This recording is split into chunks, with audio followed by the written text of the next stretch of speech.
or lease from in the morning. Hello and welcome to Paratalk with the East Tennessee Ghost Seekers.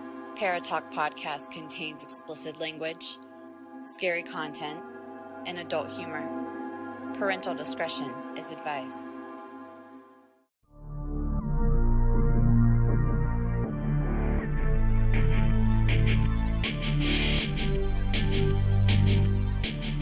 It's time for Paratalk, a wide-ranging discussion covering hauntings, paranormal encounters, UFOs, cryptids, and true crime. With your host, Stephen Brown, and your East Tennessee Ghost Seekers, Steve Wiseman, Andrea Brown, Elsie Adams, Jesse Arms, Amy Sharp, Justin Howard, and me, Mike Howard. To join in the discussion, email etgsparatalk@gmail.com. And now, it's time for Paratalk.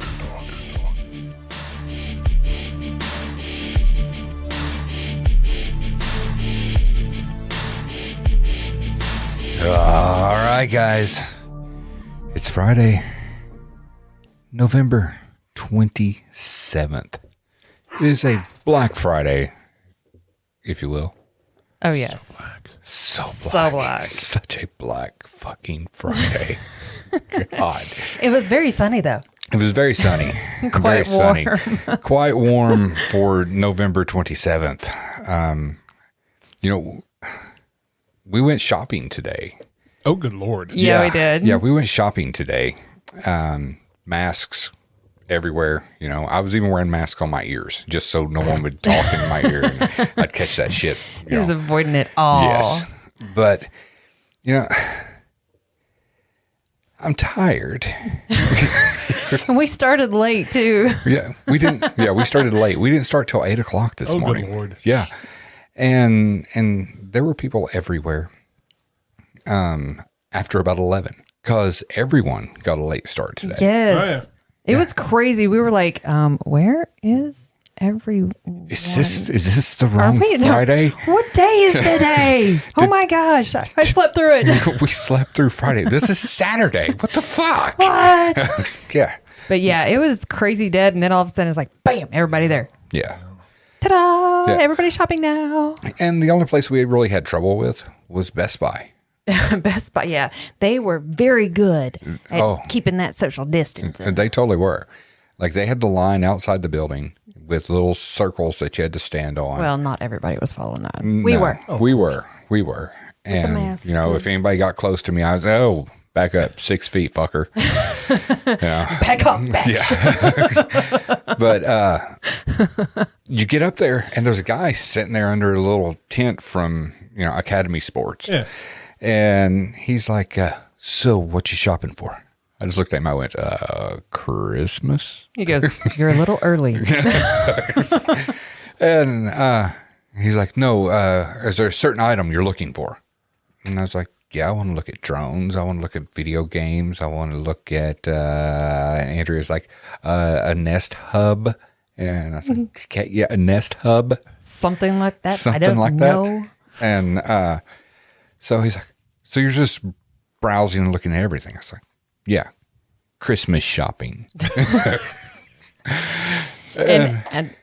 it was actually kind of awesome because, he's there to like hold you there until it's time to go in because, they can only have so many people in. So it was kind of a nice distraction.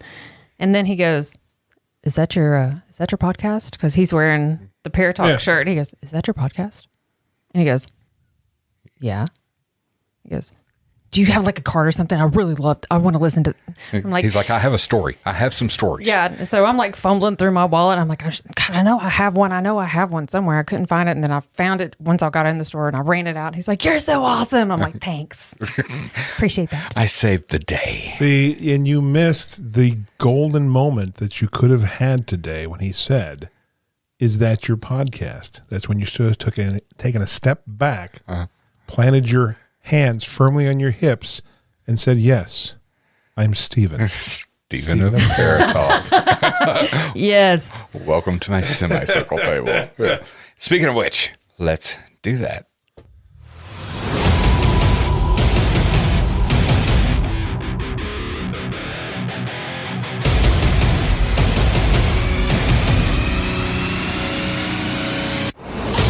That's right. It's me, Steven of Paratalk. Welcome to my semicircle table.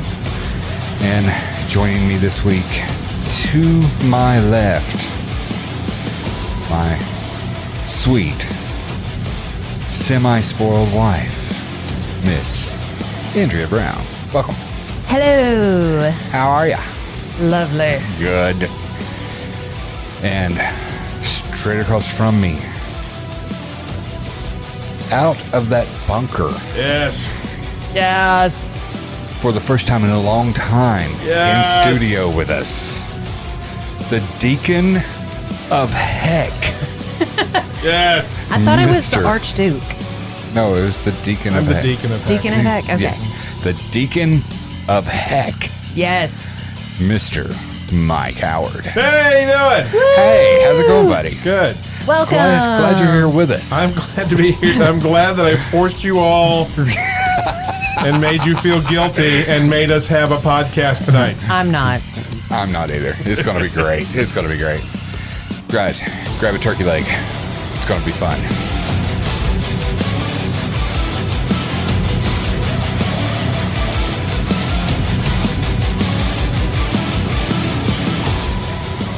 All right. So, we're getting out of we finished up Halloween. Yes. We really didn't have a lot of turkey to talk about. I haven't heard of many ghosts of turkeys past. That would be very creepy. All the turkeys are coming back. Like turkey zombies. There they Tombies. go. Tombies. Termbies. Termbies. The ghost of turkey past has made it into the podcast studio. It's going to kill us all. Yeah. What was that movie? There was a B movie.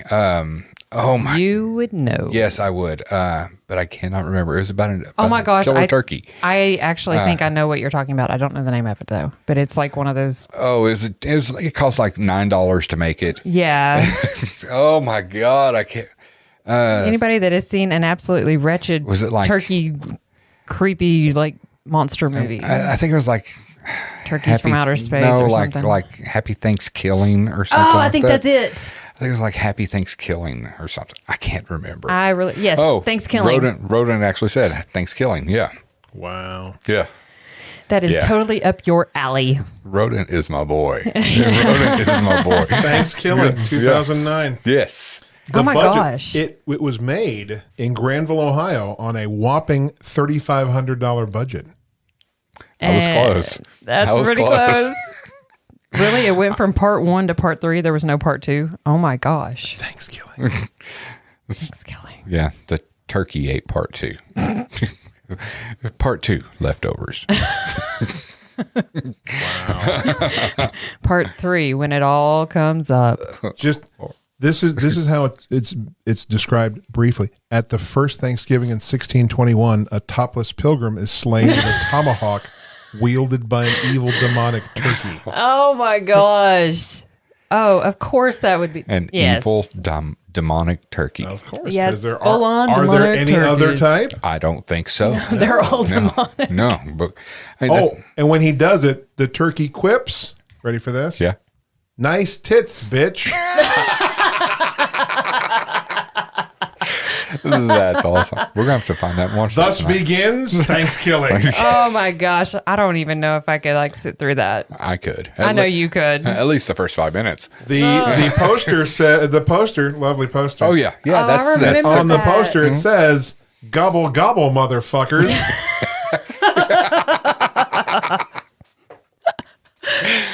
What in the okay? And it's either a demonic turkey or probably an angry vulva. I'm not sure what. yeah. Yeah. Yeah. Yeah. Yeah, the jury's out on that one. Jeez. That's disturbing either That's- way. That's either a really bad drawn picture or a really good camera over on Magnolia. Warning, boobs in the first second. The first second. First second. That's how they draw you in. Yeah, that's it. Gobble, gobble, motherfucker. They draw you in with the boobs in the first second, and then they're like, maybe they're going to stay just to see if there's any more boobs. Wow. And they usually do. Sometimes. Starring Turkey. Oh, no way. Turkie. Turkey. Oh, my gosh. Oh, My gosh. Roden said, I believe the turkey had sex with someone. What? All I got to say to that, gobble, gobble, motherfucker. That's right. That's horrible. That's right. So horrible. Oh, that's freaking hilarious. That's disgusting. It's freaking hilarious. Turkey. Oh my God. Yeah. That is so up here. Exactly. Thank you, Leslie Jordan. Glad he's got my back. All right. We're going to get a call here in just a minute before we get started on our stories. Our buddy Steve from Entity Vortex Paranormal Society. Yes. He's going to give us a call. And Steve has got some awesome info to share with us about an event that they have coming up in March. We're just putting it out there so everybody can just go ahead and clear schedules. Yeah, clear schedule for March. Steve will give us the exact date. I can't remember exactly off the top of my head. He told me the other night when we talked. And he's slept since then. And I have slept since then and had turkey. Gobble, Dude, gobble, motherfucker. Yesterday, Turkey. had the plate, and it was like, oh, God, I literally cannot move. Yeah. I was leaning forward on the table, and I was like, nope, can't even do that. Yeah. I'm leaning back, and I'm like, slide down the chair. I was like, I told her, I was like, that's going to fucking hurt. That's going to hurt. You know, because she's sliding down the chair. Her ass is going off the seat of the chair. I was like, yeah, I was going to be a goner. Nice. See, Jonna said her birthday's in March. Yes, let's go, bitch. That's Jonna? Yes. Welcome to Prayer Talk, Jonna. I know. Son of a bitch. My girl. Yes, I'm Yes. so excited. Give us a call, Steve, and tell us all about this. We're ready for it. No Saj is with us, too. Nice. Yay. All right. Here is Steve calling in right now. All right. Mr. Steve Phillips, welcome to Prayer Talk, brother. Hey, how's it going, guys? It's going great, brother. Hey. Gobble, gobble, motherfucker. Gobble, gobble, motherfucker. Gobble. Yeah, so I was telling the guys and the listeners that in March you have a pretty cool event coming up, and we want you to share all the details and let everybody know when they can and can't join us. Sure. Well, to start things off, give everybody like a little bit of insight. Back around 1823, it was actually about 1822, a man by the name of Samuel Clegg had moved from Virginia to Tennessee. Along his travels, he had stopped to build many houses and things along the way, and in return, he would collect money, notes. We're still not sure what the notes are, as well as slaves. So he would go and make his way from Virginia and ended up here in Athens. He settled on a place over around just off of Highway 305 called Mouse Creek. While he was there, he ended up building a beautiful, even today, the house is still pretty much original. But he goes and builds a house there using the material that he had around him. Everything with the house, from the brick, the wood that's in certain places as the trim, all the stairs and everything is all original to the property. Well, in 1850, Samuel was ironically stabbed by an 8-year-old boy by the name of Ambrose Griffith. Well, Ambrose Griffith, once Samuel had passed, ends up living with Samuel's youngest son, David Clegg. And David ends up taking over the property. And there was just the beginning of some of the what would later on turn out to be paranormal activity. There was, let's see, this was during the Civil War. There was a Union encampment just off the property a little ways, and they came over just trying to skirmish around, just trying to find whatever they could to eat. Back then, food was very, very just hard to come by. Well, they break into the house, and one of the housekeepers, they called her Mammy. Mammy, she was in the kitchen, and she was helping take care of the children and stuff. The Union soldier goes and breaks in and walks into the kitchen and demands something to eat. And she said, well, all I have is this cornbread, and this right here is for the children, and you're not getting it. So he had something else to say and turns around and spits in her cornbread. Well, as we all know from a woman's standpoint, that's something you don't do is disrespect her cooking. Yeah. So, you don't spit in Mammy's cornbread. No. Yeah. She turns around, grabs a meat cleaver, and chops him twice in the head. Oh. And kills him in the kitchen. Bet he won't do that again. No. For years, the blood stain actually set around the fireplace. And supposedly they had taken the body, once it got dark, they had taken the body just outside of the house to a garden, which is now part of a collision center, I believe. And the garden was just around that area, and supposedly they buried him in that garden. So there was another paranormal story. Then around 1911, there were, as a family kind of split up and moved on over the years. Around 1911, there was a little girl there by the name of Kitty May. And while she was there, she ended up, this was just before Christmas time, and she comes running into the kitchen. She's like, Mama, Santa Claus is here. Come in here. Look, Santa Claus is here. So she kind of gets on the little girl. She says, go on in there. Quit your fooling around.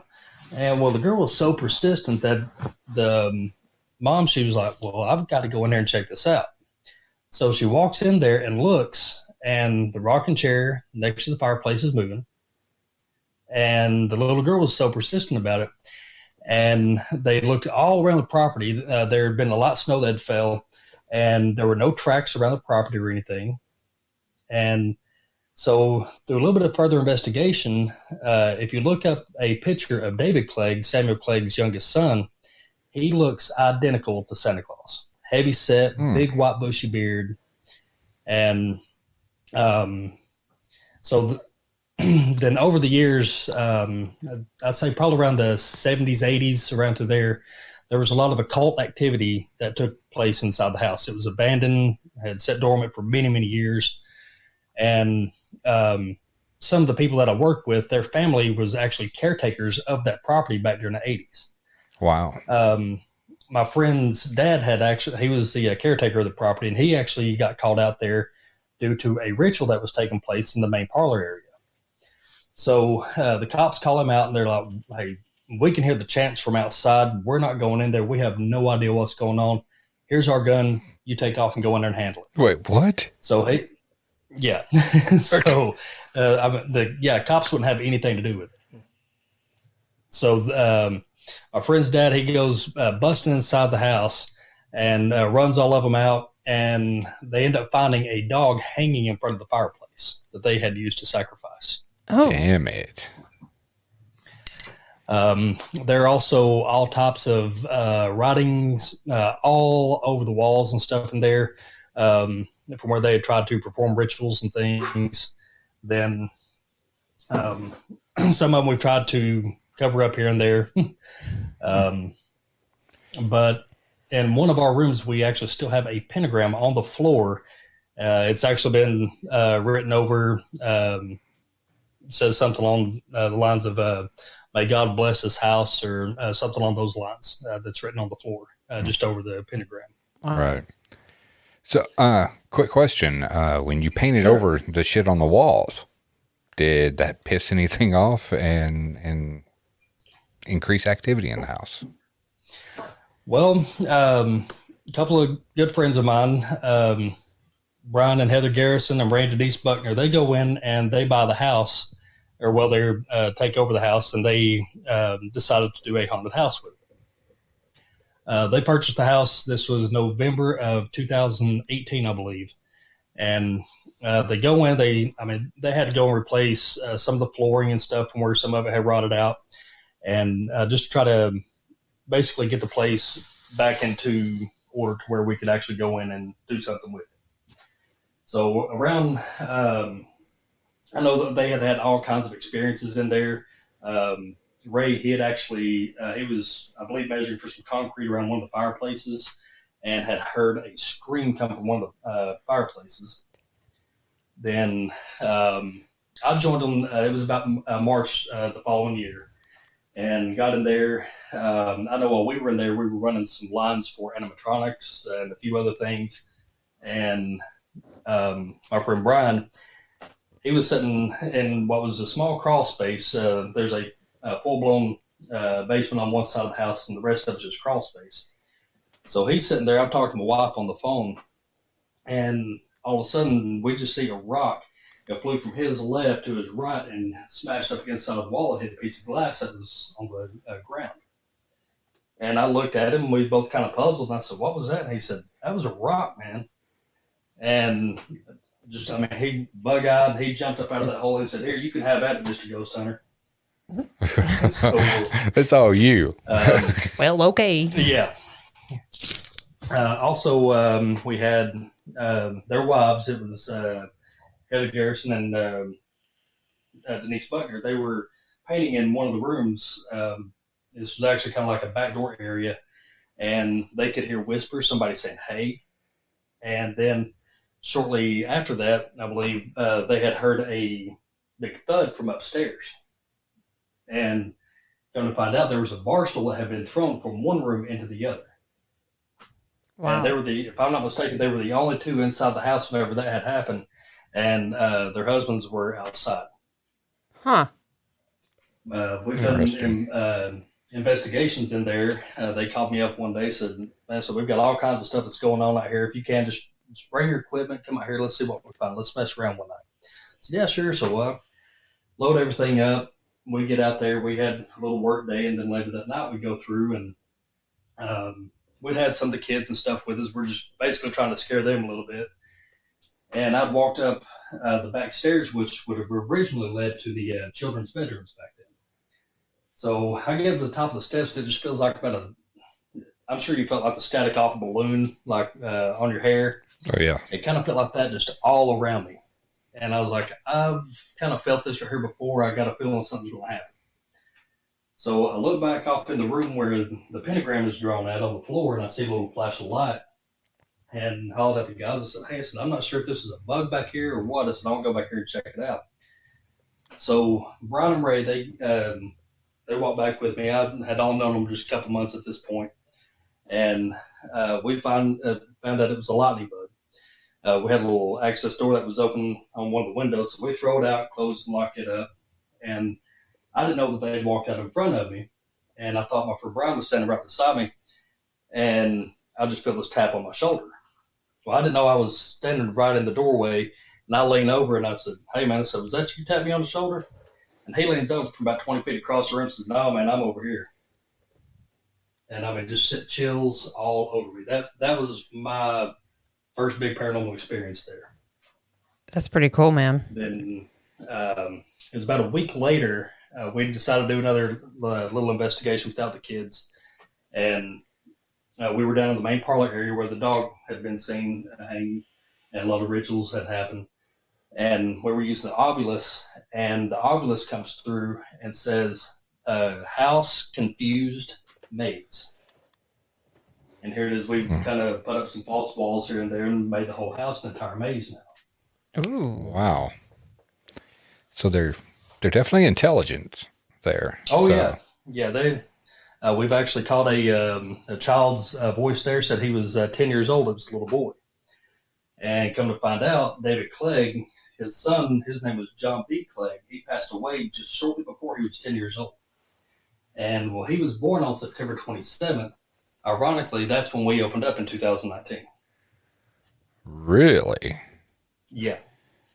And we've had our first year that we were open, we had employees that were just, hightailing it out of there. They're like, hey, I'm done. I don't know what it was that was in there. I've had rocks thrown at me. I've seen a kid approach me, and they were just done. But we've had several of them quit over the past couple seasons, and so yeah, we're definitely looking forward to our new upcoming event. Hopefully. Yeah, so tell us about that event, because I'm looking forward to this. Well, our event will be March 19th and 20th. That's on a Friday and Saturday. And what we'll be doing is the Friday night, we'll be opening up the haunted house that night. And it'll just be a regular haunted attraction night. We're looking at Saturday having a full-blown all-day event. Going, bringing out vendors, having paranormal teams, whoever we can get out there paranormal-wise. We'd love for you to contact us. Come on out. We're looking to fill roughly about 60 spots. And we have different price ranges depending on where you'd like to be located at. And I'll get to those here in just a minute. But Saturday, we'll be having a daytime event. We'll have... we'll try to have a lot of paranormal teams, any type of paranormal whatever out there. And we're also going to have daytime tours of the house. So anyone who's there, they can come through, see the inside of the house, take a tour of it. Then that night, we're going to go bring all the actors back in, open up the house to a full haunted house again. Very cool. Very cool. That's exciting. Yeah. I've been wanting to come down there, Well, we've been wanting to go since they opened up. It's just, we're always busy during October. I know how that is. But yeah, we can't wait, man. So give us the breakdown on prices for vendors and for paranormal teams that want to come down and set up. Well, for vendors, say if we had a food vendor to come out, we're probably just looking at filling a couple spots on those. For one night, it's $125, or for both nights, they're looking possibly doing about $200 to give them a deal on that both nights. Then for just a regular, paranormal teams that come out, for a premium spot that'll have you pretty much right up front, kind of next to the house, where everybody's going to be at, there will be $50, and that'll be $50 a night. Then for just a regular spot, right there will be kind of just like on the outskirts of the house a little bit, but still right there in the main areas. There'll be $30, and looking at doing $50 if you want to do both nights. Okay. So, I'm trying to kill them a little bit of a deal there. Very cool. And so the teams, though, you were telling me, teams can bring T-shirts and stuff like that and sell. Go ahead. If you guys have T-shirts, cups, just whatever you guys want to sell, hats, please, by all means, bring it out. Set things up. Bring some video. We'll have power in areas out through there where you can plug up, have things going, show off your equipment, talk about it, share some of your previous investigations. Sweet. That sounds awesome. Yeah. All right. And so that date again, one more time. That is March 19th, which is on a Friday, and March 20th on a Saturday. All right. March 19th and 20th. So, Good deal. Yeah. It's going to be awesome. And just it's already in my calendar. Yeah. Just for everybody listening, just so you know, we will be there. We will be there both nights. Good deal. And so my question, I have a question. Ask it. Ask that damned question. Okay. For the average person that just wants to come and just, be a spectator to go look around at all the vendors and the groups and all that, is there a cost, like an entry fee to come in? Yes, there will be a small entry fee to get in, just to go around and kind of have like the meet and greet with the paranormal teams. And then if they want to go inside and do the tour, there'll be I think they're going to do like $5 or $10 for a tour on the inside of the house. Okay. I believe it's going to be about $10 for the tour on the inside of the house. Then on Friday night, there will be a different price to come in for the haunted house, as well as Saturday night. Prices will change and go up for the haunted house. Okay. Yeah, whenever you those prices get set in stone, just let us know. Yeah, let us know. Because we'll be promoting between now and then, get as many people out as possible. So it's going to be a fun time. In the meantime, if anybody'd like to go and reach out to us and go ahead and if you might have a few more questions, you can reach out to us at 423-506-6761. All right, that's 423. Or you can email us. It's 423-506-6761. All right. And what was the email address? You can reach out to us by email at thescreamchamber@gmail.com. Awesome. Yeah, I look forward to it, guys. Yeah, it's going to be fun.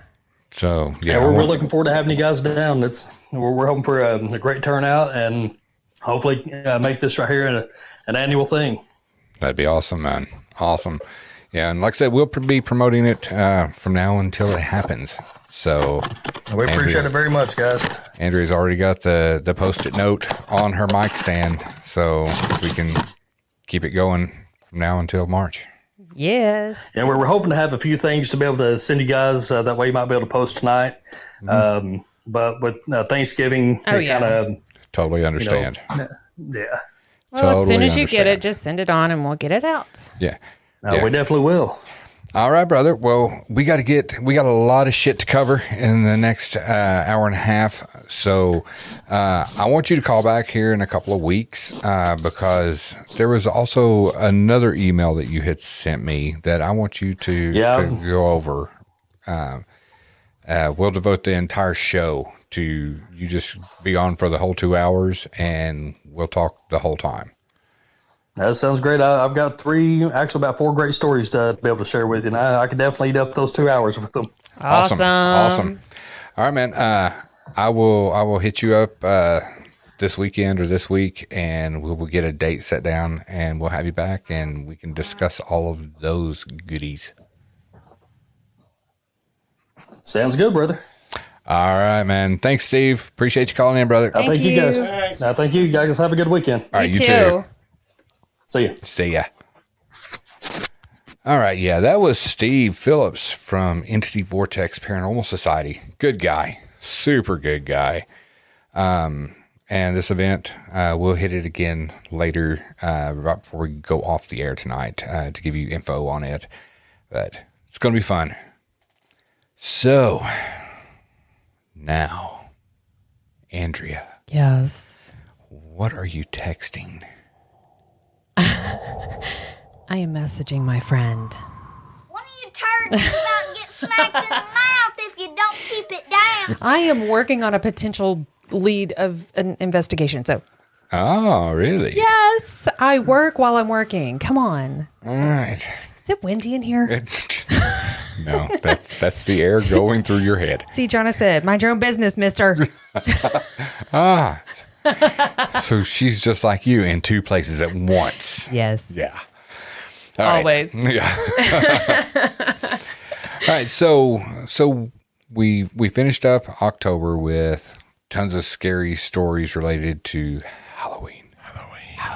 Yes. Yes. So now just a few days away from December 1st. Yes. Okay. I mean, we're literally starting it like now. Yeah.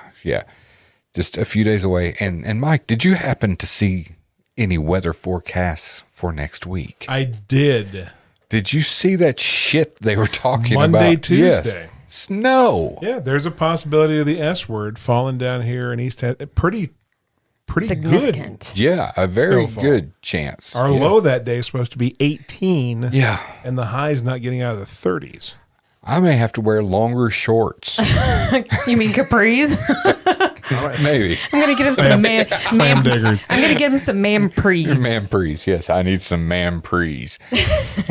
He wants to put us culottes. Yes, I'll get you some culottes. I'll loan you mine. And can I get some Crocs to wear with those? Yes. Yes. I think it's Hot pink Crocs and culottes. Lime green, please. Oh, shit. It's beginning to look a lot like culottes. Oh, shit. Please, so gonna give some. No. But, so for December, why not? We're just getting in the mood. Yeah, why not talk about creepy shit that happened in around Christmas? Well, with Christmas, literally, we started seeing Christmas in the stores around July 5th. Yes. Yeah. So, we've been the slow build up. And of course, in the past week, of course, Thanksgiving, boom. And then today it was nonstop Christmas. Oh, yeah. Well, Yeah. you know what it is. It's Halloween is October. And then the first part of November is Christmas. And then you've got the week for Thanksgiving. And then the rest of December or the rest of November. The Christmas season actually begins October 15th. Yeah. And then much. it finishes sometime mid-January. Yeah. January? And we just have the little I thought it breaks was February. in between. No, then that's Winter Fest. Yes. Oh, okay. Gotcha. Yeah. Gotcha. Then you go, but we are pummeled by Christmas all the time. Yeah, you have to, set the dates based upon the Sam Adams beer that comes out of that time. That's right.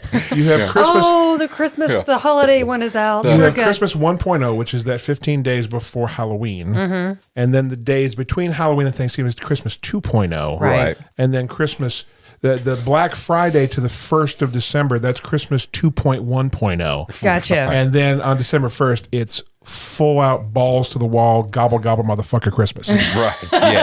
Yes. That's what that is. Yes. But whenever I think, and of course, when we were talking earlier today, we said we didn't know if we were going to do a show tonight and didn't really have every single Christmas year, every single year during Christmas, Every Christmas year. every Christmas year, every single year during Christmas, I always, the first thing that pops in my mind is Charles Dickens' A Christmas Carol. Oh, yeah. And I lived in England for a little while, and the weird thing about Christmas in England, you can kind of relate it almost to Halloween here, because here we have it's Santa and it's trees, and in Christmas it's fucking ghosts, man. Yeah. It is ghosts. Yes. And I mean, here, this is the opening line. This is the first line of A Christmas Carol. Molly was dead to begin with. There was no doubt whatever about that. The register of his burial was signed by the clergyman, the clerk, the undertaker, and the chief mourner. Scrooge signed it, and Scrooge's name was good upon change for anything he chose to put his hand to. Old Marley was dead as a doornail. Death, right there. First line. Starts out talking about a guy being dead, and then in a little bit, he fucking comes back as a ghost. And it's a ghost story. Yeah.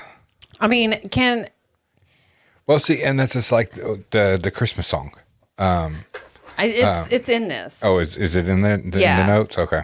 Yeah, we'll get to that in a second. But this is a little bit of trivia, and I guess most people don't think about this. How many ghosts are there in A Christmas Carol? 4. Which ones are they?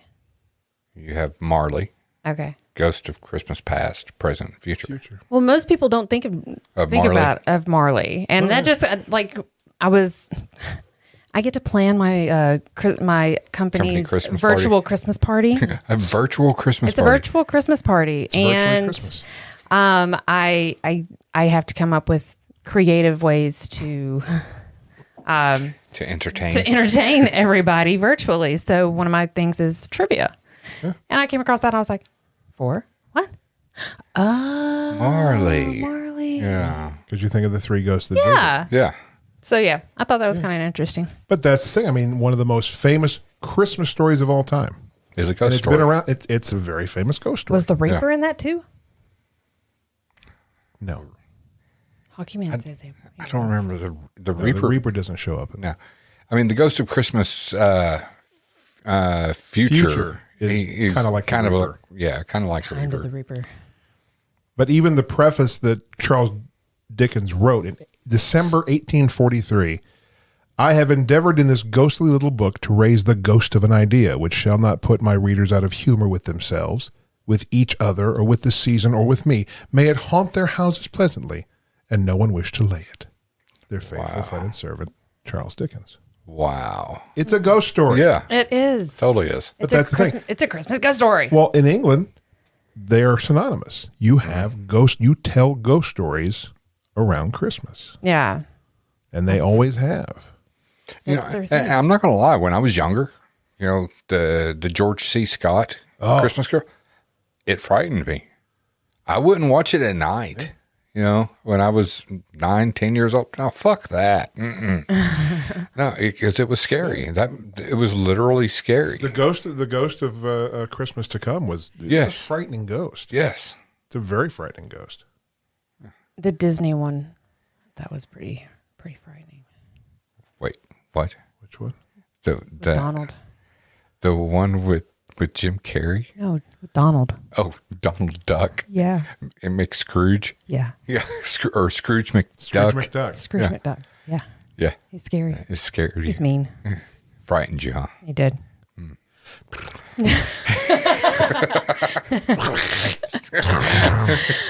Oh my gosh. Oh. All right, so Andrea, Okay. why don't you tell us, why do people tell ghost stories on Christmas?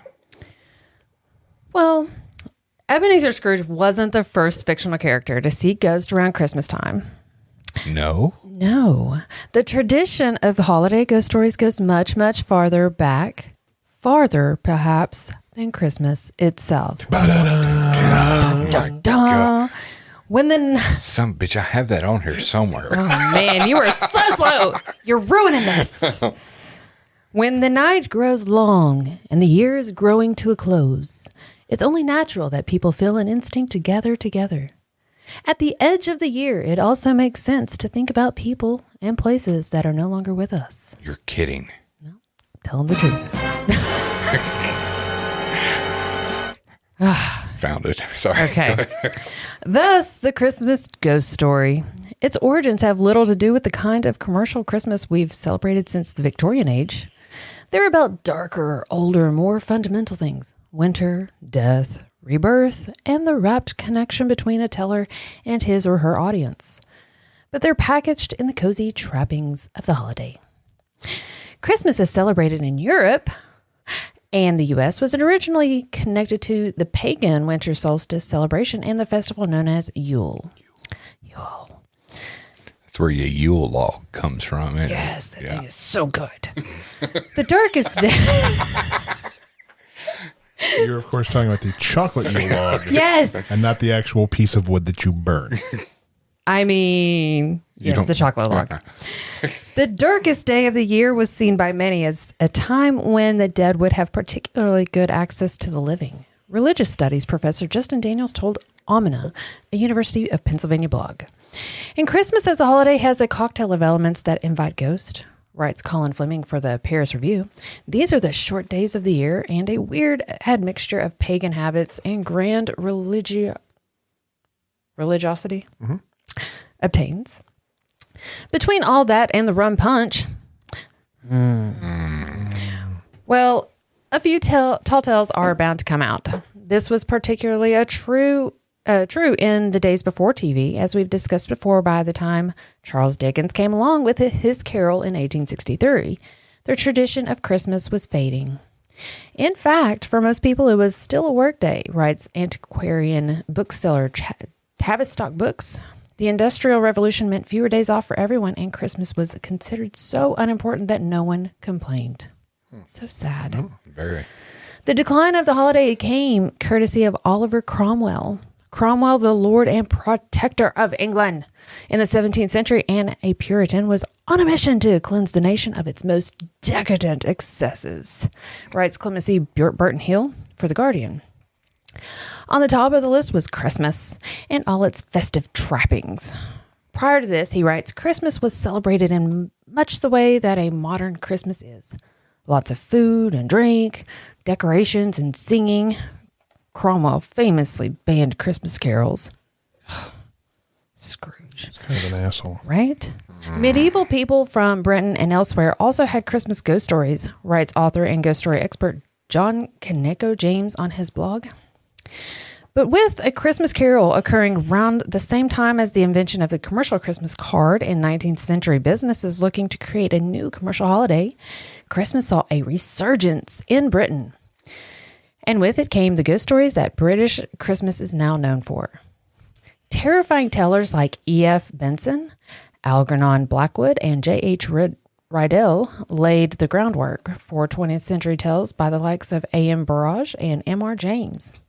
So many letters. The ghost story tradition has even made it some way into modern times, preserved in places like the lyrics to Christmas classic, It's the Most Wonderful Time of Year, which talks about scary ghost stories. Yep. Oh, yeah. That's the song I was talking about earlier. Yeah. Though to modern eyes, Halloween might be a more appropriate holiday for ghosts, Christmas makes sense. As Dickens wrote, the ghosts of Christmas are really the past, present, and future, swirling around us in the dead of the year. They're a reminder that we're all haunted, all the time, by good ghosts and bad, and that they all have something to tell us. It's the most wonderful time of the year. What the hell was that? That was way too well planned. It's like he knew we were going to sing that. God. But no, it's true. I mean, but it makes sense because here we are. I mean, what happens at the end of every year? We always have a year ending. Mm-hmm. Yes. We got a new year that's just literally weeks and days away. Mm-hmm.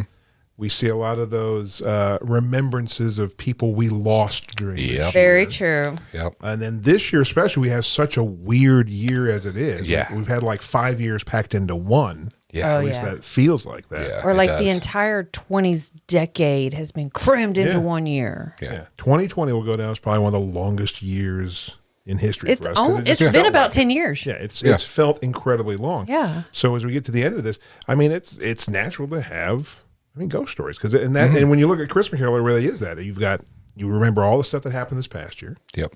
all the stuff that you're going through right now, and then what happens in the new year coming up. All right. So yeah, ghost stories. I think we should start doing ghost stories again here in the U.S. as well. I think that's a great idea.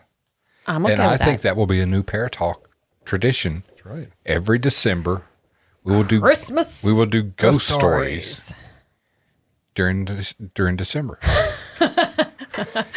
Steve said it was so long that his damn beard went gray.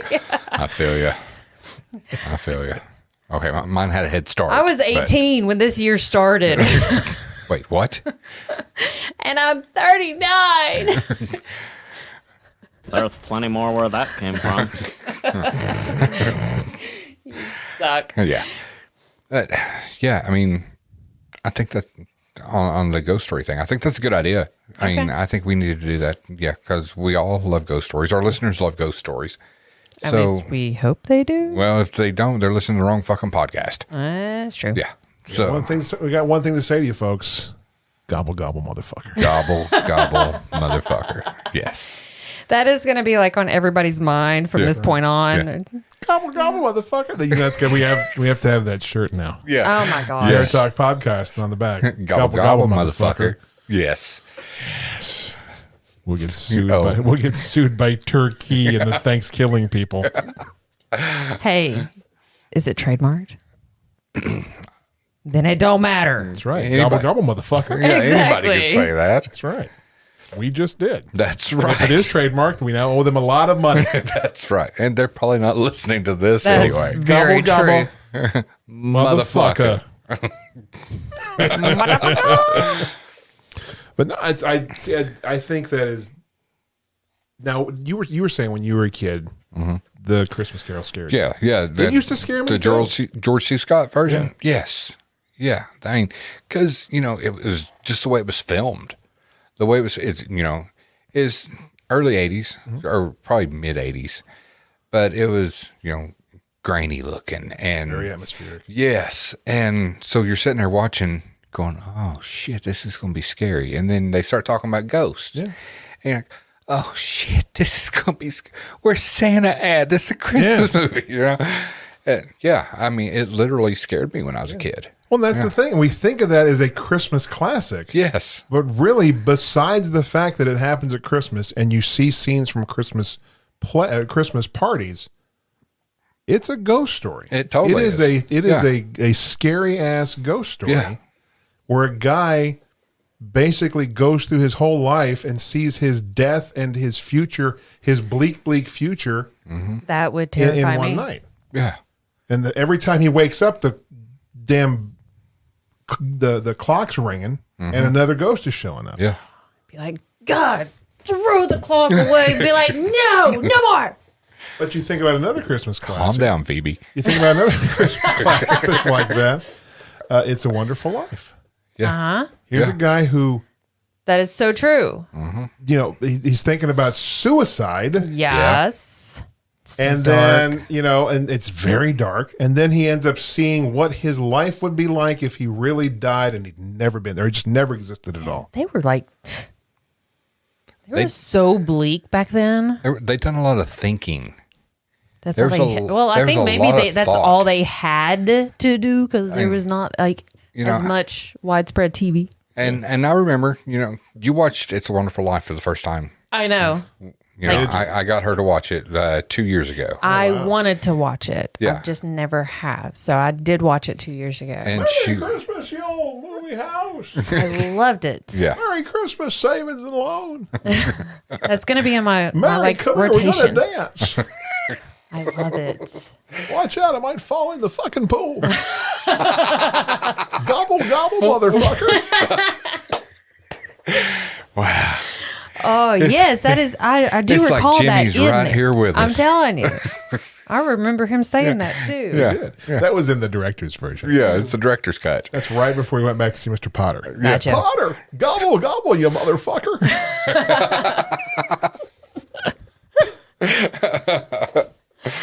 Oh, my God. That is so funny. Oh, Yeah.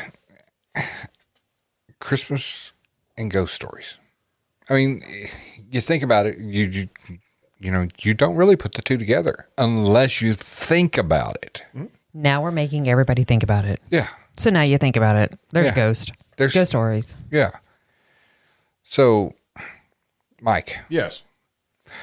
why don't you share our next little tidbit of information? Well, sure. Now, like I said, I lived in London, England for a while, and it's just simple question. People go, well, that's fine. You know, we have ghosts at Halloween, but they have the ghosts at Christmas. Why do ghosts haunt England at Christmas, but they steer clear of the U.S., the Americas? A few years ago, the Downton Abbey Christmas special featured a Ouija board, which communicated a message from a dead character. American reviewers were extremely puzzled by this incursion of the supernatural, while British reviewers found it unexceptional. Indeed, few bothered to even mention it. Why? Well, the answer lies with a long tradition of Christmas ghost stories, the most famous of which, of course, what we've been talking about, Dickens' A Christmas Carol. Which actually, when you look at the original title of A Christmas Carol, it was actually subtitled Being a Ghost Story of Christmas. So he said, this is a Christmas ghost story. This is a ghost story about Christmas.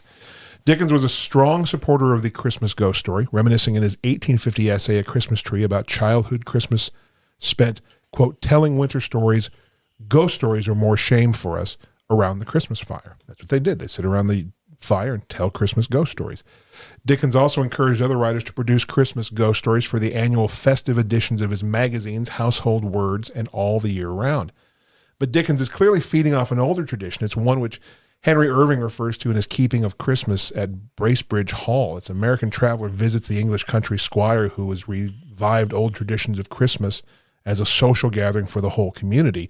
The gathering includes telling local legends and ghost stories. Similarly, Dickens' use of the phrase winter stories points back to Elizabethan or older tradition of telling strange and fantastic tales in the winter. Brings us to Shakespeare and The Winter's Tale, one of his late romances of tangled identities and apparent death and revival. Telling bizarre and fantastic stories around the winter fire was clearly a well-known tradition long before the time of Shakespeare himself. So the tradition has a long history, but only in England's Scottish and Irish traditions, Scottish and Irish traditions favored Halloween as the time for ghostly tales. And of course, when you look Scottish and Irish settlers here in this area, they brought that Halloween tradition with them. Yeah. The split is at least partially a religious one. Halloween in England was never extensively celebrated and was taken over by Guy Fawkes Night in the early 17th century, which is a celebration of saving a Protestant king from a Catholic plot to kill him. The proximity and calendar of two similar fire festivals meant that one would come to dominate in each, largely according by religious sympathies. So Guy Fawkes Night in England was much, much bigger than All Hallows Eve, and both of them centered around big bonfires. Wow. So that way, Halloween kind of got shoved to the back. It was Guy Fawkes Night. Oh, we do that one instead, the big bonfire there. Now, the Halloween traditions were taken to North America by colonists, combined with other celebrations to form a pan-Celtic party in the new U.S. and Canadian societies. Halloween holiday often involved riotous behavior. You watch the Halloween section of the classic musical Meet Me in St. Louis to see little Margaret O'Brien, at the age of 7, terrorizing some new immigrants for being different. She also concocts a near-lethal plan to derail a trolley car. Very dark movie. Wow. I need to watch that movie. Yeah. The real-life excesses of the celebrations were curbed, and the parties moved increasingly into nice middle-class homes. Their hosts could follow magazine instructions for the perfect Halloween party, including, of course, ghost story contest. Broadcasting now plays a key role in mapping out our cultural calendar through Christmas or Halloween specials, state occasions, sports, and the shifting emphasis on different genres and tones. So in the U.S., Halloween had become the time for spooky tales. Orson Welles' notorious radio adaptation of The War of the Worlds was a Halloween trick and treat. Ghosts and the supernatural crop up on various TV shows, including Star Trek, Starsky and Hutch, Hawaii Five-0. They all have their special Halloween editions, and we always watch for all the different shows that have their Halloween episodes. The Simpsons. You always wait to see the Halloween episode of The Simpsons. Every year. Right? Now, while Halloween has certainly made its mark on British society and culture, the long British history of broadcasting Christmas ghost stories has kept them part of the season since the first Christmas of BBC Radio in 1923. M.R. James's ghost stories are regularly adapted for television and radio over Christmas. Most recently, last year, the Tractate Midoth, that's one of James's stories. It was an homage to the 1970s series of annual television plays known under the banner title of A Ghost Story for Christmas, which adapted James as well as Dickens, the signalman. Many of James's stories were originally written as Christmas entertainments for his friends and students, taking us back to the literary and oral traditions. The TV Ghost Story for Christmas is such a tradition that it can actually turn up in seemingly unlikely places, including shows like Bergerac, The Bill, Not Going Out, and of course, Downton Abbey. This year, there's going to be no specific ghost story for Christmas from the BBC or repeats of previous episodes, so it's left to Channel 5 of the BBC, The Haunting of Radcliffe House, to continue the tradition.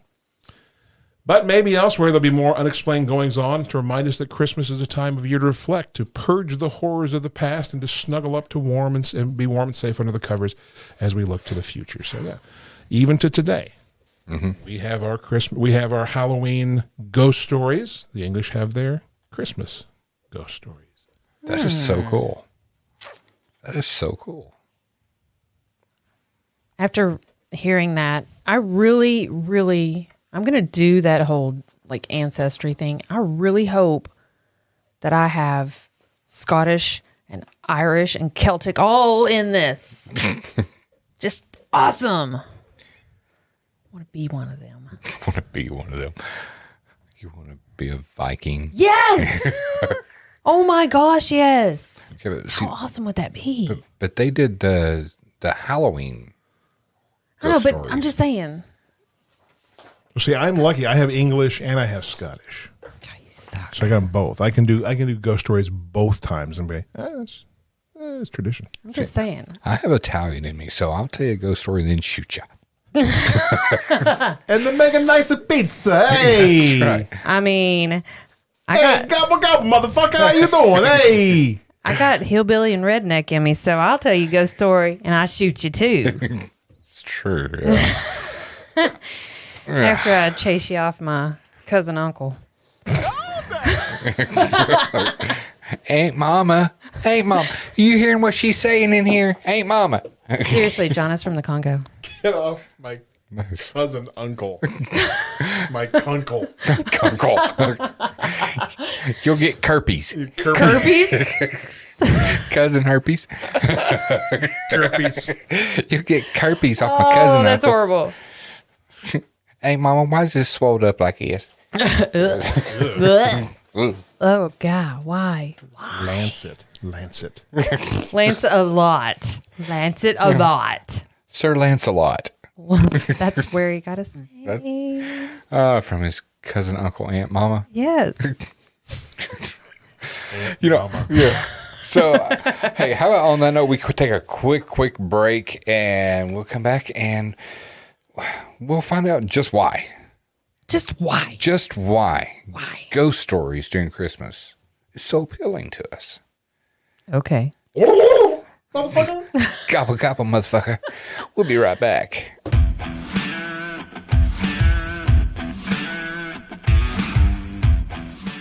So many people spend hundreds or even thousands of dollars on that perfect infrared camera, hoping to catch that epic paranormal shot or simply to document their nighttime escapades, only to pair it up with an IR illuminator that gives off a hotspot in the center of the frame and performs subpar for their camera's capabilities. We did the same thing. Let me save you some time and money spent on multiple IR lights with one name, Deadlight. Created from the minds of Josh Bender and Justin Brown, who are also paranormal investigators, the Deadlight is the elite light to add to your camera arsenal. We have tested the Deadlight and illuminated areas up to 300 feet away. Did I mention these lights are built like a tank? Super durable and sturdy construction. Josh builds each Deadlight to meet your needs and is in constant contact during the building process. So forget the other lights out there and go straight to the best. You can check out the complete line of Deadlights on Facebook at Deadlight LLC. Justin and Josh are constantly exploring new features to add to the Deadlights. ETGS will never use another light in the field, simply because nothing else compares. Get your Deadlight today and you too can light up the night.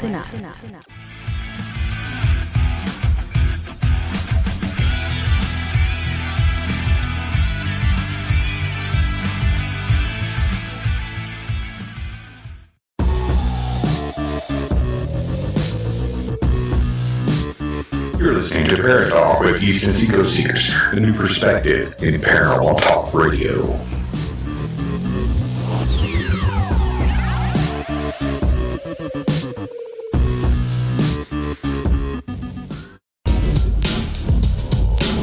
You're listening to Paratalk. If you have a question or an experience to share, email us at etgsparatalk@gmail.com or call 865-264-0448. And now, back to Paratalk.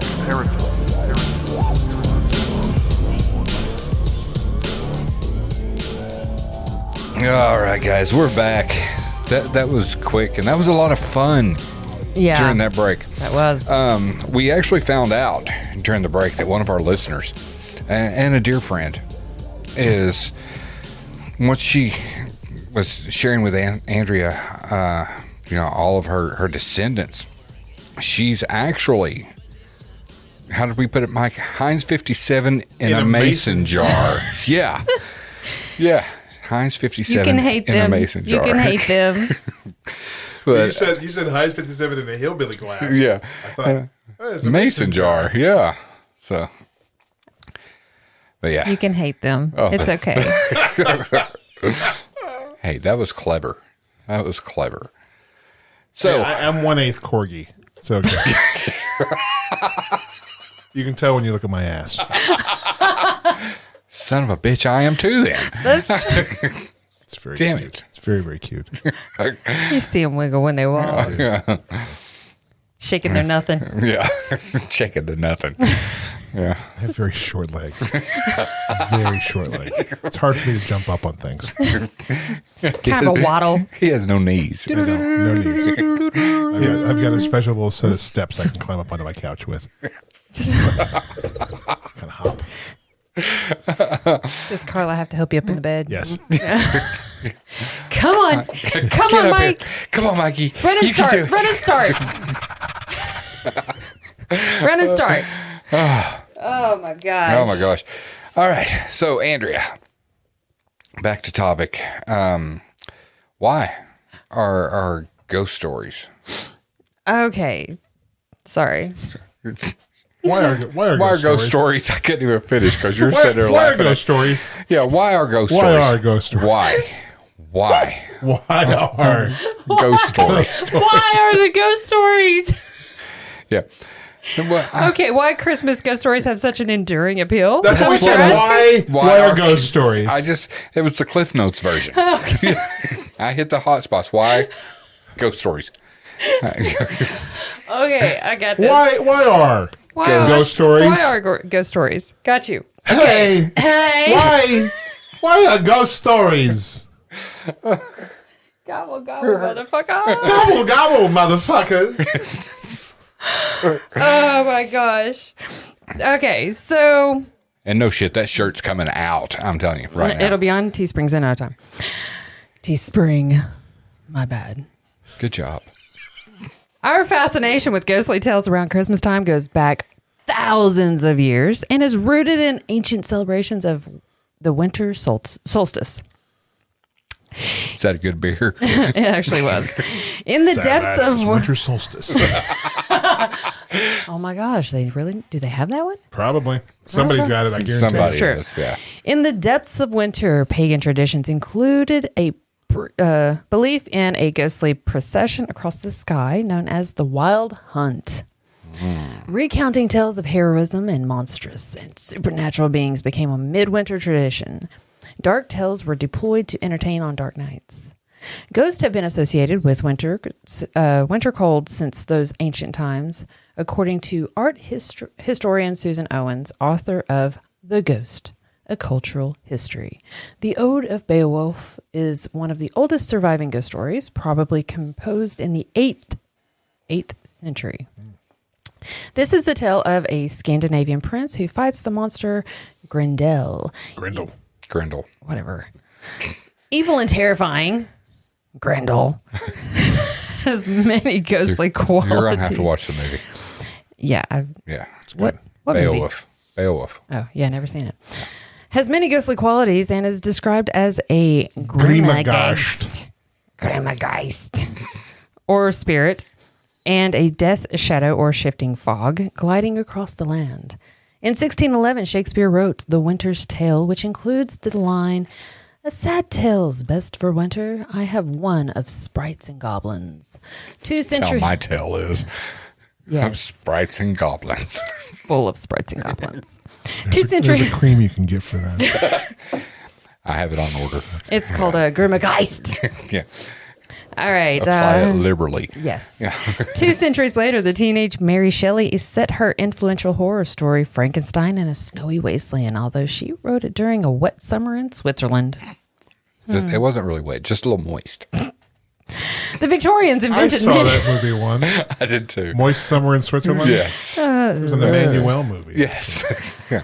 The Victorians invented many familiar British Christmas traditions, including Christmas trees, cards, crackers, and roast turkey. They also customized the winter ghost story, relating it specifically to the festive season. The idea of something dreadful lurking beyond the light and laughter inspired some chilling tales. Both Elizabeth Gaskell and Wilkie Collins published stories in this genre, but the most notable and enduring story of the period was Charles Dickens' A Christmas Carol in 1843.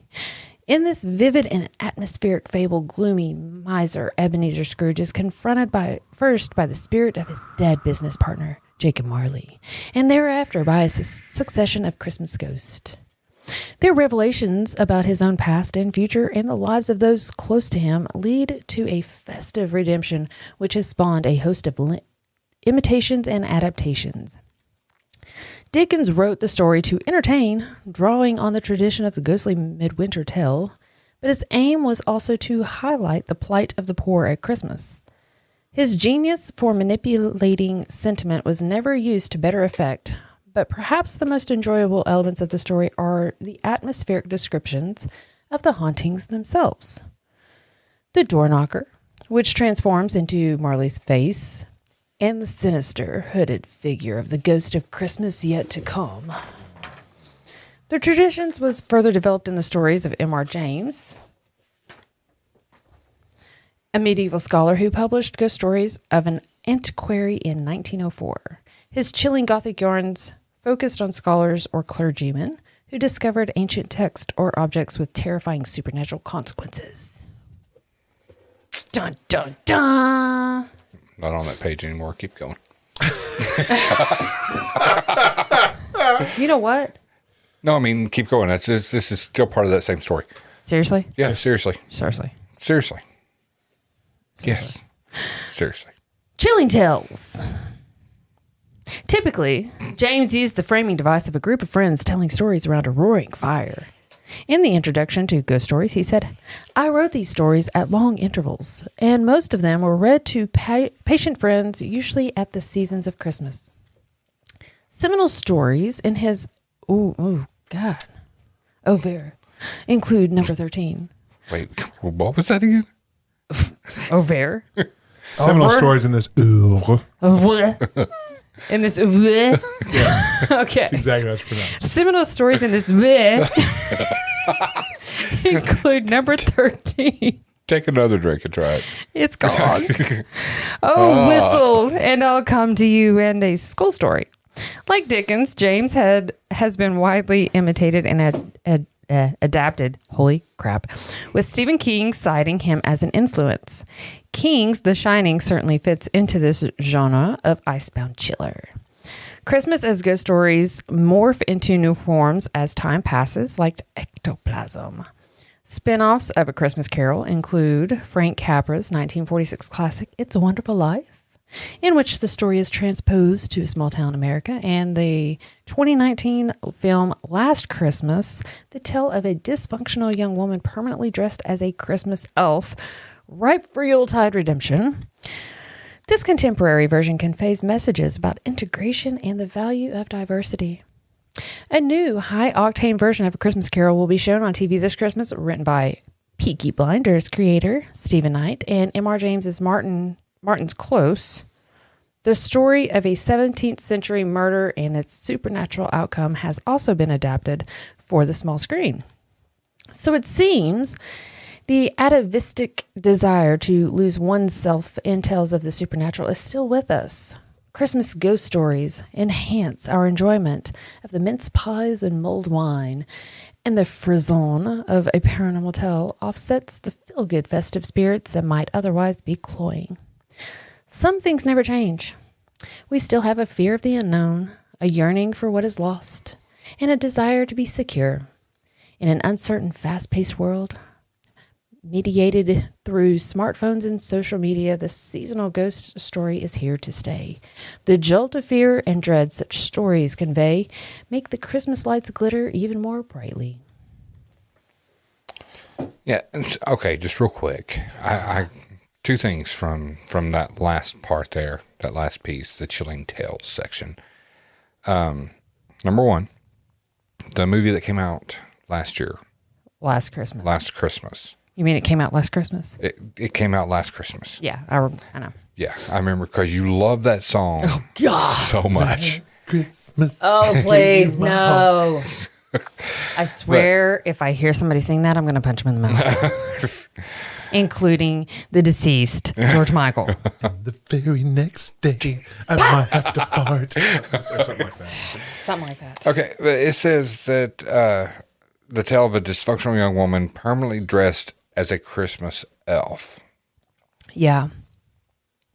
I didn't get that from the trailer because I didn't see the movie. No, she's dressed as an elf. Okay, see, I thought not like a little elf, like a department store elf. Yeah. Okay. See, I thought, because it just looks like the trailer itself looks sad. Because apparently the movie was very sad. Because, because I'm thinking, cancer, some shit. She's dying, I'm pretty sure she did. Okay. I don't know. I mean, right for Yuletide redemption. Last Christmas, I gave you my heart.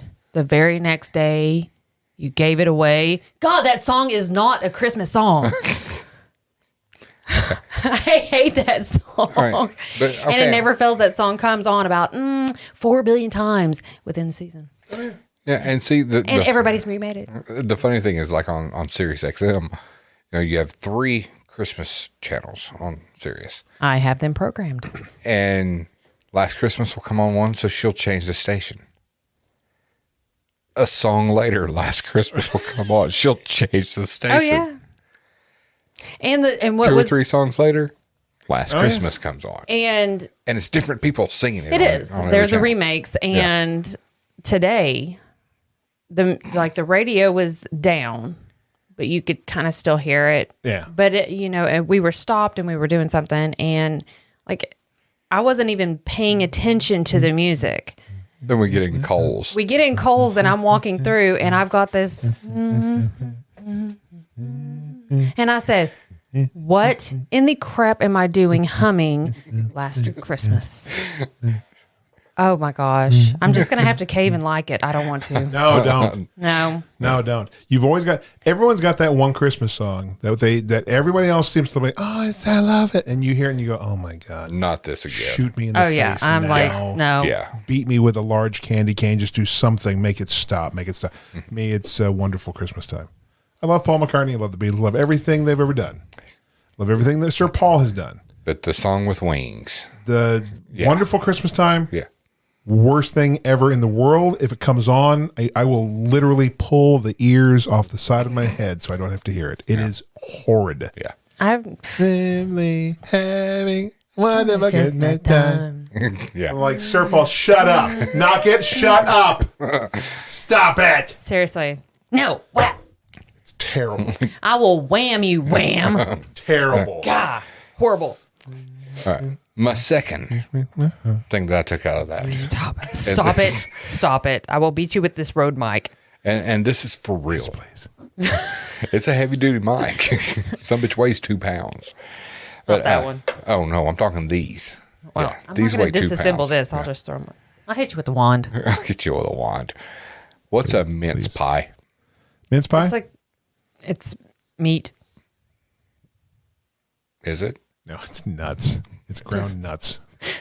Really? Yeah. Yeah. It's mincemeat. It's nuts. Okay. Now, it used to be meat, and traditional mincemeat has meat in it. Mincemeat pie. But it's I've mincemeat heard. is mainly it's minced nuts and spices. It has the texture. Once So it's all like the nuts it's like bake. the top of a pecan pie. Well, yeah, it's all the nuts ground together, and it's actually if you try traditional mincemeat from England, and I like traditional, it's very good. You just got to get past the texture because it's actually put together with animal fat or lard. They do that in the Great British Baking Show. And when you would have know that. it sounds hideous, but when you have a real one made by someone who really knows what they're doing, they're incredible. And it's Really, a really pie good. that's got a top. It's a sealed Right. pie. Closed top pie. Yeah. Yeah, mincemeat pie or a mince pie. Yeah. Next question. Anything No, else? that was it. Okay. You were reading that, and I was like, "What is a mince pie anyway?" Yeah, 'Cause, I've always heard mincemeat pies and all that. I was like, "What the fuck is it?" Ground nut meat. Just like Mama used to make. It's a squirrel mincemeat pie. It's made from ground squirrel nuts. That's right. Yep. It took a lot of them. Save up for 2 years to make that one pie. You better like it. It's 4,000 dead squirrel nuts in there. Don't you drop a bit. It's good. It's Get off delicious. the floor. Yeah. Oh God. Yep. All right. But think about all the horror movies we know as horror movies. One thing that you have in a lot of horror movies is the idea of desolation at wintertime. Yeah. You're stuck somewhere where it's snowy and it's dark and You're stuck. yeah. I mean, you've got, of course, The Shining. Yes. You're stuck there in the cold, away from everybody. It's obviously winter. White out. Wide out. There was one. What was the vampire one with where they were 30 Days of Night. 30 Days of Night. There's another one. The Thing. The Thing. Yes. Isn't Silent Hill? No, that was ashy. It's Was just it ashy? foggy. Yeah, that's very fog and foggy. ash. Fog and ash. Usually where the, some where the mornings- town was burning under. Yeah. Gotcha. When I get up in the morning sometimes over in Severe County, I'm like, oh, Silent Hill. Dude, that's how it looked here. We were leaving this morning. It's like, oh my God. Yeah. Cannot Foggy. see. You want to see that little girl in that dirty night dress. Just Yeah. I mean, Either that or the I would have like had to the- have called my insurance company had that happen. the creepy nurse with no some poop on the face. seat. Oh, yeah. Yeah. But I mean, even that, though, you get this idea of this whole whiteout thing. Yeah. You know? Yeah. So here we are in the middle of the dead of winter. I think, honestly, though, I think when you get like a not Christmas scary story or a scary movie, horror movie, and it takes place in that type of atmosphere, you think January, February, March, you know, the winter months, which technically winter doesn't start until the 21st of December. So technically, you know, I think when we see snowy, desolate area, we think just winter. Winter. We don't put that into Christmas. But here's the funny thing. Think about all the stuff. What do we do at Christmas? What do we do here at Christmas? Always. It's the first thing we do. We put up lights. Yes. Yeah. Big, bright, festive, happy thing. To Conquer ward the- off. To Conquer ward the off the darkness. dark and the Yeah. scariness. and Yes. Yeah. Yeah. Speaking of which, I know. I have to get the lights up on the outside of the house. I know. Yeah. I've been on them for 3 weeks. We went over to her dad's. Well, that's why he can't get the lights up. Get off of it. That's right. Thank you, Mike. Good night. I'm tired. Two are like little kids. Tired. Yeah. Put it away. So exhausting. Don't touch him there. You stop it. That's his My no-no square. Get your nose don't out touch of me that. there. That is my no-no square.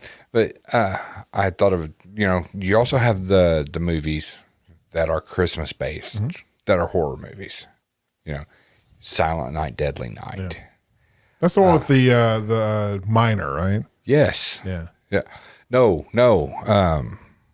Silent Night, Deadly Night was the guy that he was just a crazed killer that dressed as Santa Claus. The miner, that was My Bloody Valentine. My Bloody Valentine. That's Yes. right. I knew it was around some holiday. Yeah. My Bloody Valentine. But yeah, there's Gremlins. Gremlins. Yes. Yeah. There was another one I saw on Shudder, is Santa's Sleigh. Oh, yeah, Santa's Sleigh. Yeah. And it's Slay. Yes. Yeah. It's Almost as good as Thanksgiving. almost. What are you laughing at now, Andrea? Nothing. So that leads into one little side thing. Die Hard. Christmas movie, no. Christmas movie. I've never seen it. It wasn't released at Christmas. No. It came out in the summer. See, But the movie is set During Christmas. during a Christmas party at Nakatomi Plaza. that's what I hear. But it's in California, so it doesn't look like Christmas. No, it doesn't. With the exception of just the fact that you've got Christmas shit up. Yeah, there's Christmas lights. See, I have a hard time. Number one, I have not seen that movie, but I have a hard time, you know, hearing I guess the premise of the movie and why so many people are dead set on this being a legit Christmas movie just because, oh, the hey, Christmas they're having lights. a Christmas party. Yeah. You know, Well, see, I say Christmas movie just because growing up, me and my buddies, you know, that was the quote unquote Christmas movie that we would sit around and watch. You know, when you go hang out with your buddies, you'd watch Die Hard together. You know, you didn't watch It's a Wonderful Life. I have an unpopular opinion. Okay. They've made way too many of those. The Die Hard movies? Yes. I've never seen one of them. But I will say they've made way too many. The first one is fantastic. The first one's fantastic. And I like the, was it Die Hard 18? 3? The one that Die Hard I'm 47? trying to think of the guy's name that was in it. Bruce Willis. Well, besides Bruce Willis. I can't remember. I'll have to look it up. But there was one other one that I liked. Now, I have to admit, after one, they significantly dropped off Yes. as far as quality. Oh yeah. Not a big fan of all the rest. I like Die Hard 1, and that's it. Yeah. The rest, yeah. Where's that dead horse? I'm going to go beat it. Bam, bam, bam. Yeah. My favorite was when they combined Die Hard and Speed, and you had to keep the building going at 60 miles an hour. Ooh, exciting. Yes. Yeah. It's like, I still don't have my fucking shoes. Samuel L. Jackson. No, it wasn't Samuel L. Jackson. It was I love Samuel L. Jackson, by the way. yeah. Yeah. Oh my gosh, I can't remember. You know, we have Samuel L. Jackson on our Alexa.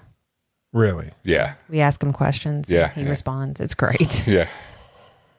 I need to put Samuel It Jackson literally on. costed us 99 cents, and it's been the best 99 it's been cents the ever. Best 99 cents ever. Like you'll say, you'll say, Alexa, ask Samuel what time it is. He'll, motherfucker, it ain't time for you to know the time. You know?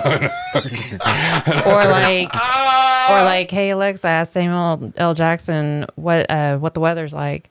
Motherfucker, can't you look out a window? Yeah. It's fucking hot. Now, right there, we have to read. They have, someday, my plan now is to someday redo Thanksgiving and have Samuel Jackson in it. Just so you can say the tagline. Yeah. Have him play the voice of Turkey. Gobble, gobble, motherfucker. Yeah. Nice tits, bitch. Oh my gosh. We're going to have to watch Thanksgiving. You can. Come on, it's got the opening line. Nice tits, bitch. Yeah. I'll watch the opening line. You can watch a turkey rape somebody after it cuts somebody's throat. How often can you see that? Apparently all the time on Come on, gobble, gobble, motherfucker. it's like begging. Gobble, gobble, gobble, motherfucker. Gobble, gobble, gobble. Oh, my God. So, what was that? I learned about it from Twats. Nice. Nice. Yeah. Yeah. So he's been listening to our friends, Yeah. Katie and Mandy. I'm telling you, Alzheimer's. It's right here. It is. It is knocking on my door. But I tell you what, he remembered smoking cloves back in like 1990 something. Clove cigarettes. yeah. And he remembered the color of the papers and the color of the No, filter. I remember I can't remember the colors, but I remember that because I'm colorblind.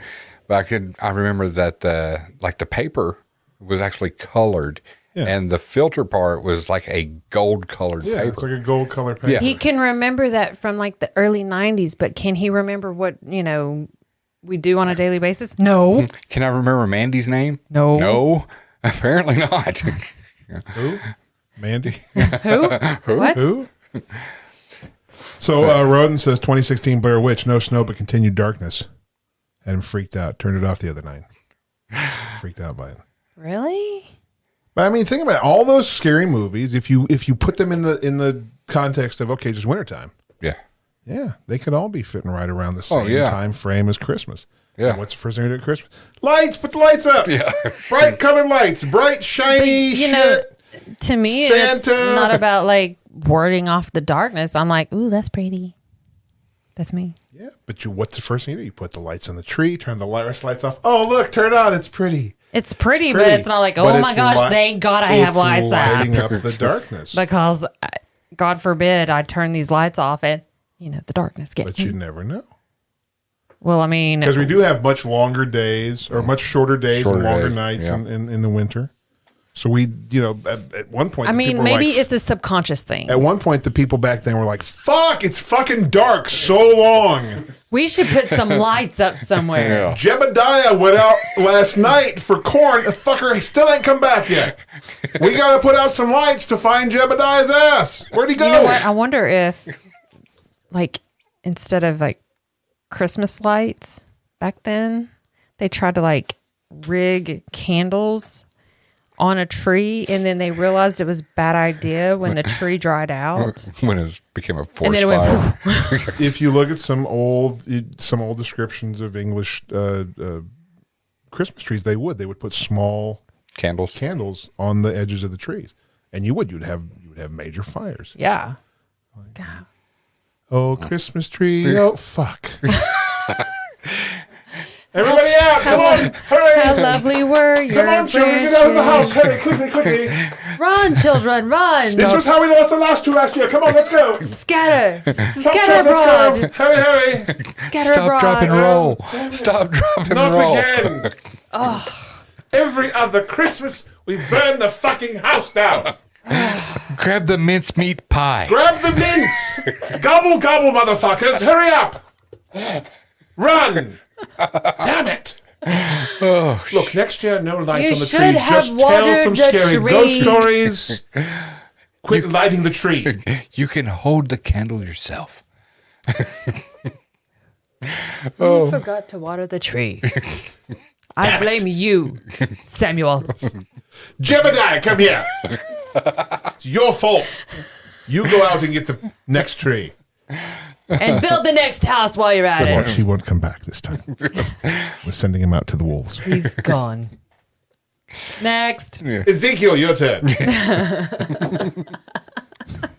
Take Charlie with you. Charles. Charlie. Take Charlie. He pulled my finger. Charlie bit my finger. All right. So Mike. are we going to continue with this? Yes. Yes, because we have a plan to resurrect Christmas tradition of telling ghost stories. Yes. Okay. Even though it's an English thing, I think we should bring it over here. I totally think we should. I think we should. For the last 100 years, Americans have kept ghosts in their place, letting them only out in October in the run-up to our only real haunted holiday, Halloween. But it wasn't always this way. And in no coincidence that the most famous ghost story is a Christmas story, or put another way, the most famous Christmas story is a ghost story, of course, we've talked about all night, Christmas Carol, Charles Dickens, first published in 1843. A story about a man tormented by a series of ghosts the night before Christmas belonged to a once rich, now mostly forgotten tradition of telling ghost stories on Christmas Eve. That was the English tradition. You tell ghost stories on Christmas Eve. Dickens' supernatural Yuletide Tarot was no outlier, since for much of the 19th century was the holiday indisputably associated with Christmas and the specters. Whenever 5 or 6 English-speaking people met round a fire on Christmas Eve, they started telling each other ghost stories. Humorist Jerome K. Jerome wrote this in 1891 in his collection Told After Supper. Nothing satisfies on Christmas Eve to hear each other tell authentic anecdotes about specters. It's a genial, festive season, and we love to muse upon graves, dead bodies, and murderers, and blood. Yes. Why? Because we're English and we like it that way. Telling ghost stories during winter is a hallowed tradition, a folk custom stretching back centuries, when families would while away the winter nights with tales of spooks and monsters, a sad tale's best for winter. Mamilius proclaims in Shakespeare's The Winter's Tale, I have one of sprites and goblins, and the titular Jew of Malta in Christopher Marlowe's play at one point muses, now I remember those old women's words. Who in my wealth would tell me winter's tales and speak of sprites and ghosts by night? Based in folklore and the supernatural, it was a tradition the Puritans frowned on. That's why we lost it. Fucking Puritans. The people that were kicked out of England for being too uptight. Imagine that. Go figure. They came here and went, We don't tell any more of those stories. Stop it. It give you nightmares. Jebediah, get off of her. Stop it. Quit it. Stop. That's your Aunt Mama. Put more starch in your collar. Stop it. You can still turn your head 3 inches. Stop. So because they frowned on it, it never gained much traction in America. Washington Irving helped resurrect a number of forgotten Christmas traditions in the early 19th century, but it really was Dickens who popularized the notion of telling ghost stories on Christmas Eve. The Christmas issues of the magazines he edited, Household Words, and after 1859, All the Year Round, regularly included ghost stories, not just A Christmas Carol, but also works like The Chimes and The Haunted Man, both of which feature an unhappy man who changes his ways after visitation by a ghost. Dickens' publications, which were not just winter-themed but explicitly linked to Christmas, helped forge a bond between the holiday and ghost stories. Christmas Eve, he would claim, in The Seven Poor Travelers in 1854, is the witching time for storytelling. Dickens discontinued the Christmas publications in 1868, complaining to his friend Charles Fetcher that he felt, quote, as if I had murdered a Christmas number years ago. Perhaps I did, and its ghost perpetually haunted me. But by then, the ghost of Christmas Ghost stories had taken on an afterlife of its own, and other writers rushed to fill the void that Dickens had left. By the time of Jerome's 1891 Told After Supper, he could casually joke about a tradition long ensconced in Victorian culture. If some of the later ghost stories hadn't entered the Christmas canon as Dickens' work did, there's perhaps a reason. As William Dean Howells would lament in a Harper's editorial in 1886, the Christmas ghost tradition suffered from the gradual loss of Dickens' sentimental mortality. The ethical intention which gave dignity to Dickens' Christmas stories of still earlier date has almost wholly disappeared. While readers would suspend their disbelief for the supernatural, believing that such terrors would turn a man like Scrooge good overnight was a harder sell, people always knew that the character is not changed by a dream and a series of tableaux, that a ghost cannot do much towards reforming an inordinately selfish person, that a life cannot be turned white like a head of hair in a single night, but the most allegorical apparition, and gradually they ceased to make believe that there was a virtue in those devices and appliances. Basically, they realized people are kind of shitty, and there's no way they can change overnight. Yeah. True. No matter what the ghost did, they'd be like, okay, I'm sorry. Is he gone? Fuck him. Dickens' genius was to wed the Gothic with the sentimental, using stories of ghosts and goblins to reaffirm basic bourgeois values. As the tradition evolved, however, other writers were less wedded to this social vision, preferring the simply scary. In Henry James' famous Gothic novella, The Turn of the Screw, the framed story involves a group of men sitting around the fire telling ghost stories on Christmas Eve, setting off a story of pure terror without any pretension to charity or sentimentality. I'd forgotten about The Turn of the Screw. It takes place on Christmas Eve, considered one of the scariest horror stories ever written. And the whole thing takes place on Christmas Eve. Nice. And it's just terrifying. It's I need terrifying. to read that. Henry James. At the same time, the tradition of Christmas ghosts had begun to ossify, losing the initial spiritual charge that drove its popularity. A new tradition was being imported from across the Atlantic, carried by the huge wave of Scottish and Irish immigrants coming to America. Halloween. The holiday, as we know, is an odd hybrid of Celtic and Catholic traditions.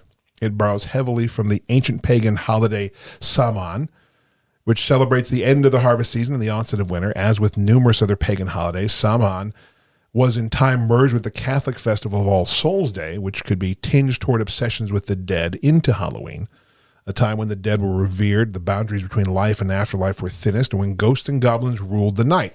Carried by Scottish and Irish immigrants to America, Halloween did not immediately displace Christmas as a preeminent holiday for ghosts, partly because for several decades it was a holiday for Scots.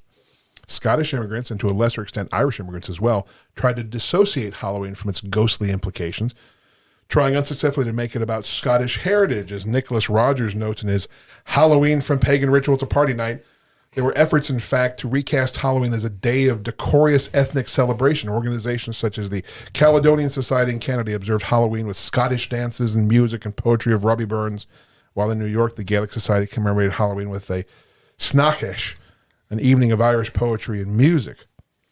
Americans' hunger for ghosts and nightmares, however, outweighed their hunger for Irish and Scottish culture, and Americans seized on Halloween's supernatural rather than cultural aspects, as we all know how this has all turned out.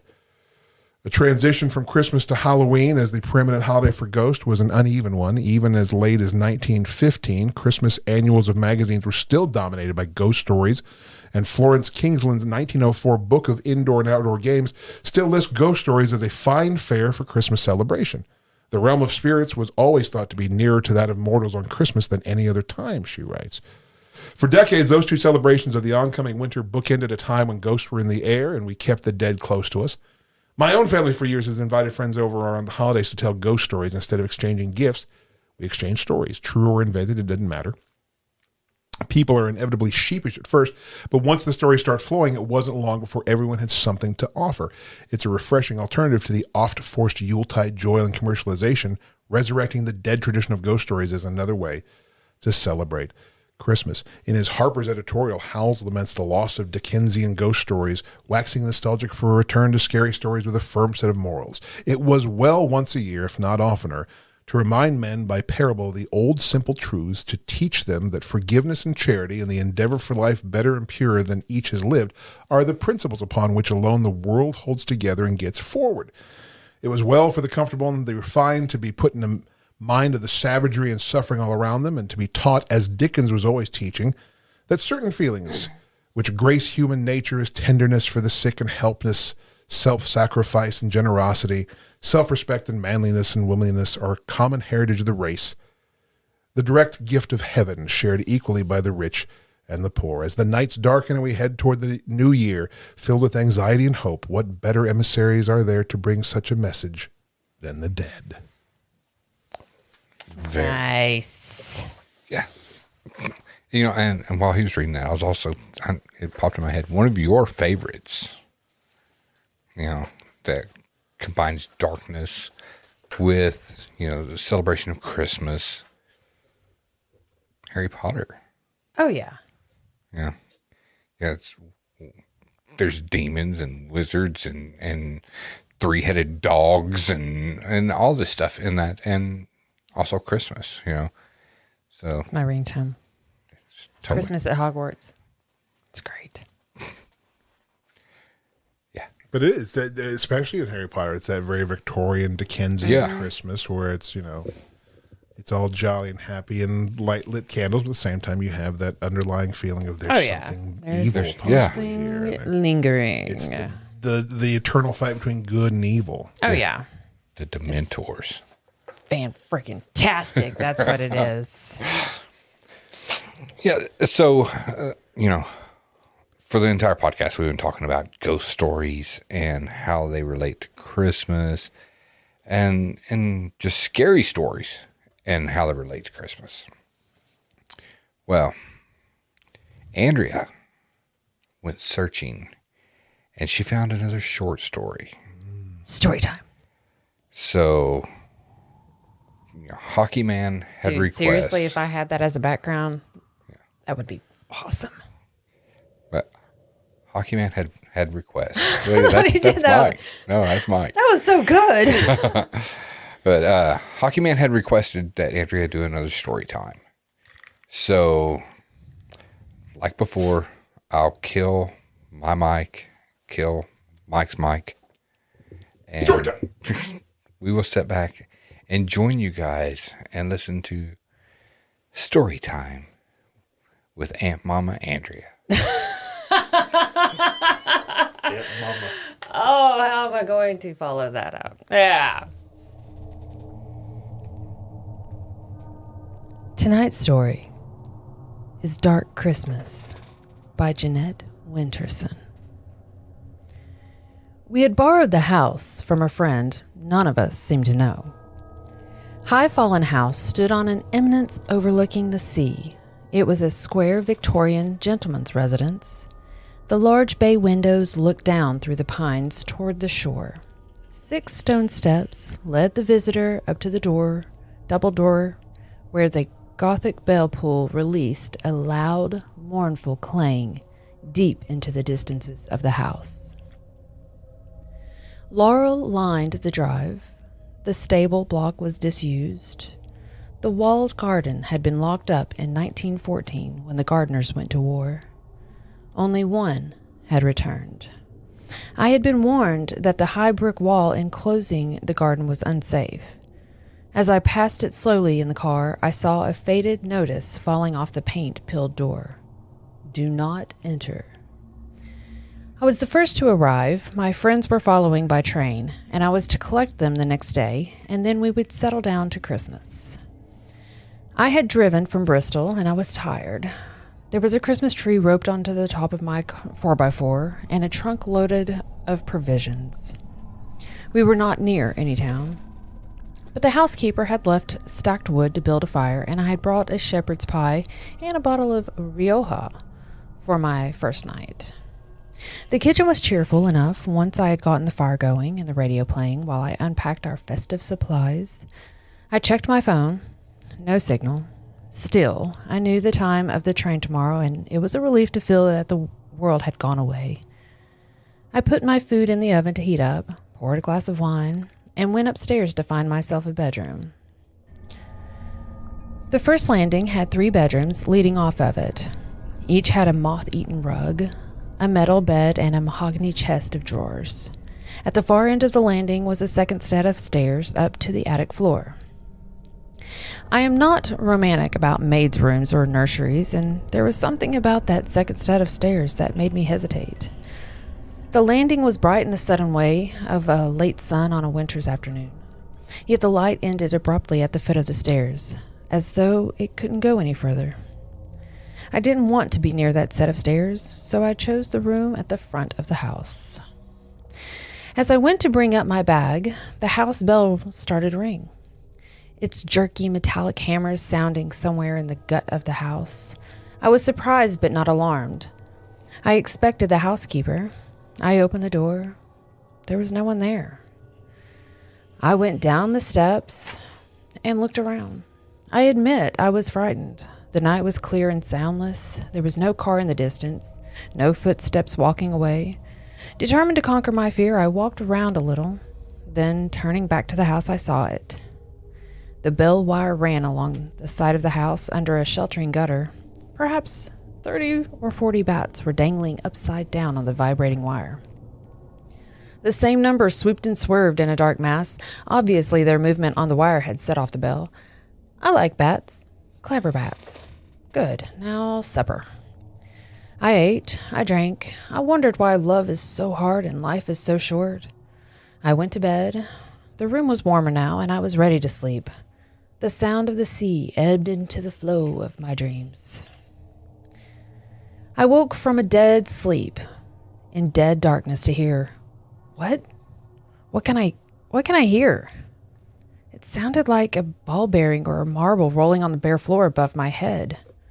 It rolled hard, then hit the wall. Then it rolled again in the other direction. This might not have mattered, except that the other direction was upwards. Things can come loose and roll downwards, but they cannot come loose and roll up. Unless someone. That thought was so unwelcome that I dismissed it along with the law of gravity.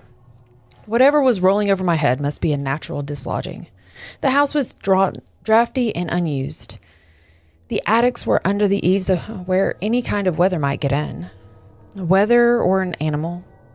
Remember the bats? Well, I pulled up the covers to my eyebrows and I pretended not to listen. There it was again. Hard, on hit, on pause, on roll. I waited for sleep, waiting for daylight. We are lucky, even the worst of us, because daylight comes. It was a brooding day, that 21st of December, the shortest day of the year. Coffee, coat on, car keys. Shouldn't I just check the attic?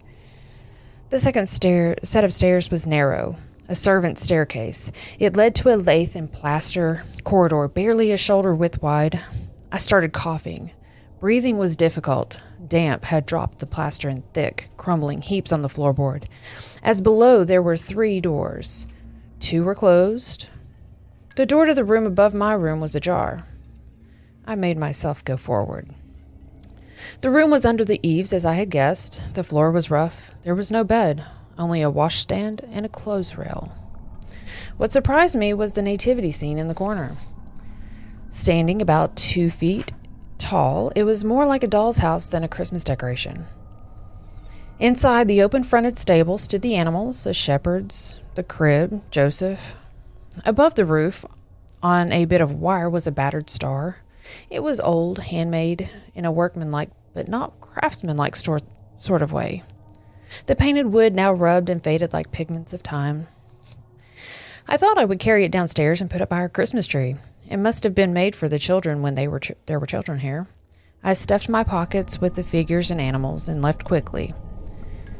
Leaving the door open, I had to set off for the station. Stephen and Susie could help me with the rest later. As soon as I was out of the house, my lungs felt clear again. It must have been the plaster dust. The drive to the station was along the coast road, lonely and unyielding. The road turned in a series of blind bends and tight corners. I met no one, and I saw no one. Gulls circled over the sea. The station itself was a simple shelter on a long single track. There were no information boards. I checked my phone. No signal. At last the train appeared distantly down the track. I was excited. Memories of visiting my father as a child when he was stationed at his RAF base give me a rush of pleasure when I travel by train or come to meet one. The train slowed and halted. The guards stood down for a moment. I watched the doors. It wasn't a big train, this branch line train, but none of the doors opened. I waved at the guard who came over. Hey, I'm meeting my friends. He shook his head. Train's empty. The next stop is at the end of the line. I was confused. Had they gotten off at the earlier stop? I described them. The guard shook his head again. I noticed strangers. They would have boarded at Carlisle. Asked me where to get off. They always do. Is there another train before tomorrow? One a day, and that's your lot. And more than anybody needs a place like this. Where are you staying? High Fallen House. Do you know it? Oh, aye. We all know it. He looked as if he were about to say something else. Instead, he blew his whistle. The empty train pulled away, leaving me staring down the long track, watching the red light like a warning. I needed to get a signal on my phone. I drove on past the station, following the steep hill, hoping some height would connect me to the rest of the world. At the top of the hill, I stopped the car and got out. Pulling up the collar of my coat, the first snow hit my face with insect insistence, sharp and spiteful, like little bites. I looked out across the whitening bay. That must be High Fallen House. But what's that? 2 figures walking on the beach? Is it Stephen and Susie? Had they driven out here after all? Then, as I strained my eyes against the deceit of distance, I realized that the second figure was much smaller than the first. They were walking purposefully towards the house. When I arrived back, it was nearly dark. I put on the lights, blew the fire into a blaze. There was no sign of the mysterious couple that I had seen from the hill. Perhaps it had been the housekeeper and her daughter come to make sure that everything was all right. I had a telephone number for Miss Wormwood, but without a signal I couldn't call her. The snow was thickening in windy swirls. Relax. Have a whiskey. I leaned on the warm kitchen range with my whiskey in hand. The wooden figures I had brought down from the attic were lying in the kitchen table. I should go up and get the stable. I don't want to. I bounded up the first set of stairs using energy to force out unease. At my bedroom, I put on the light. That felt better. The second set of stairs stood in shadow at the end of the long landing. I felt that constriction in my lungs again. Why am I holding on to the handrail like an old man? I could see that the only light to the attic was at the top of the stairs. I found the round, brown bakelite switch. I flicked down the nipple. A single bulb lit up reluctantly. The room was straight ahead. The door was closed. Hadn't I left it open? I turned the handle and stood in the doorway, the room dimly lit by the light from the stairs. Washstand, nativity, clothes rail. On the clothes rail there was a child's dress. Hadn't noticed that before. I suppose I had been in a hurry, pushing aside my misgivings. I went in purposefully and bent down to pick up the wooden nativity. It was heavy, and I had just got it secure in my arms when the light on the landing went out. Hello? Who's there? There's someone breathing like they can barely breathe. Not faint, struggling for breath. I mustn't turn around, because whoever or whatever it is behind me. I stood still for a minute, steadying my nerve. Then I shuffled forward towards the edge of the light coming up from downstairs. At the doorway, I heard a step behind me. Lost my balance and put out a hand to steady myself. My hand gripped something wet. The clothes rail. It must be the dress. My heart was overbeating. Don't panic. Bakelite, bad wiring, strange house, darkness, aloneness. But you're not alone, are you? Back in the kitchen with whiskey, radio, and pasta boiling, I examined the dress. It was for a small child, and it was hand-knitted. The wool was smelly and sopping. I washed it out and left it hanging over the sink to drip. I guess there must be a hole in the roof, and the dress had been soaking up the rain for a long time. I ate my supper, tried to read, told myself it had been nothing at all.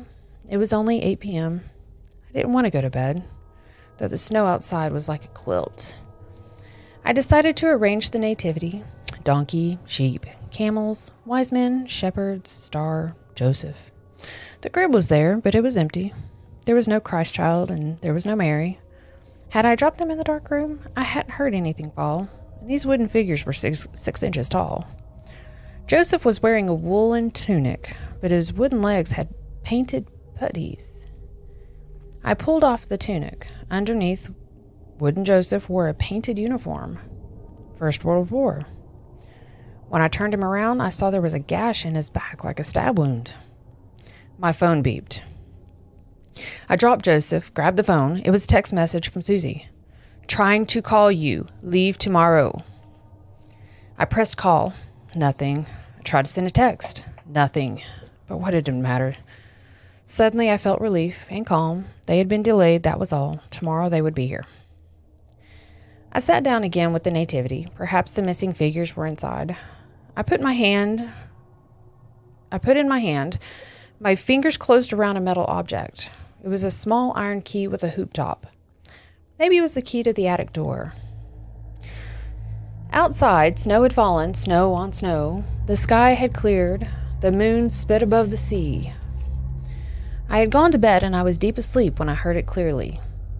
Above me, footsteps, pacing. Down the room, hesitate, turn, return. I lay in bed, eyes staring blindly at the blind ceiling. Why do we open our eyes when we can't see anything? And what was there to see? I don't believe in ghosts. I wanted to put on the light, but what if the light didn't come on? Why would it be worse to be in darkness I had not chosen than darkness I was choosing? But it would be worse. I sat up in bed and pulled back the curtain a little. The moon had been so bright tonight, surely there would be light. There was light. Outside the house, hand in hand, stood the still and silent figures of a mother and child. I did not sleep again till daylight, and when I slept and woke again, it was almost midday, and already the light was lowering. Hurrying to get coffee, I saw the dress was gone. I had left it dripping over the sink, and it was gone. Get out of the house. I set off for the station. There was an air of frost, and had coated the trees in glittering white. It was beautiful and deathly, the world held in ice.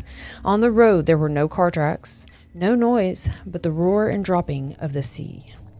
I moved slowly and saw no one in the white, unmoving landscape. I wondered if there was anyone else left alive. At the station I waited. Some time passed, the time until the train whistled on the track. The train stopped. The guard got down and saw me. He shook his head. There's no one, he said. No one at all. I thought I would cry. I took out my mute phone. I flashed up the message. Trying to call you. Leave tomorrow. The guard looked at it. Happen it's you should have been leaving, he said. There's no more trains past Carlisle now till the 27th. Tomorrow is the last, and that's been canceled. Weather. I wrote down a number and I gave it to the guard. Will you phone my friends and tell them I am on my way home? On the slow journey back to High Fallen House, I filled my mind with my departure. It would be slow and dangerous to travel at night, but I could not consider another night alone. Or not alone. All I had to do was manage 40 miles to Inchbarn. There was a pub and a guest house and remote but no normal life. The text message kept playing in my head. Had it really meant that I should leave? And why? Because Susie and Stephen couldn't come? Weather? Illness? It's all a guessing game. The fact is, I have to go. The house seemed subdued when I returned. I had left the lights on and I went straight upstairs to pack my bag. At once, I saw that the light to the attic was on. I paused, breathed. Of course it's on. I never switched it off. That proves it's wire fault. I must tell the housekeeper. My bag packed, I threw the food into a box and put everything back in the car. I had the whiskey in the front, a blanket I stole from the bed, and I made a hot water bottle just in case. It was only 5 o'clock. At worst, I'd be in Inchbarn by 9. I got in the car and turned the key. The radio came on for a second. Died.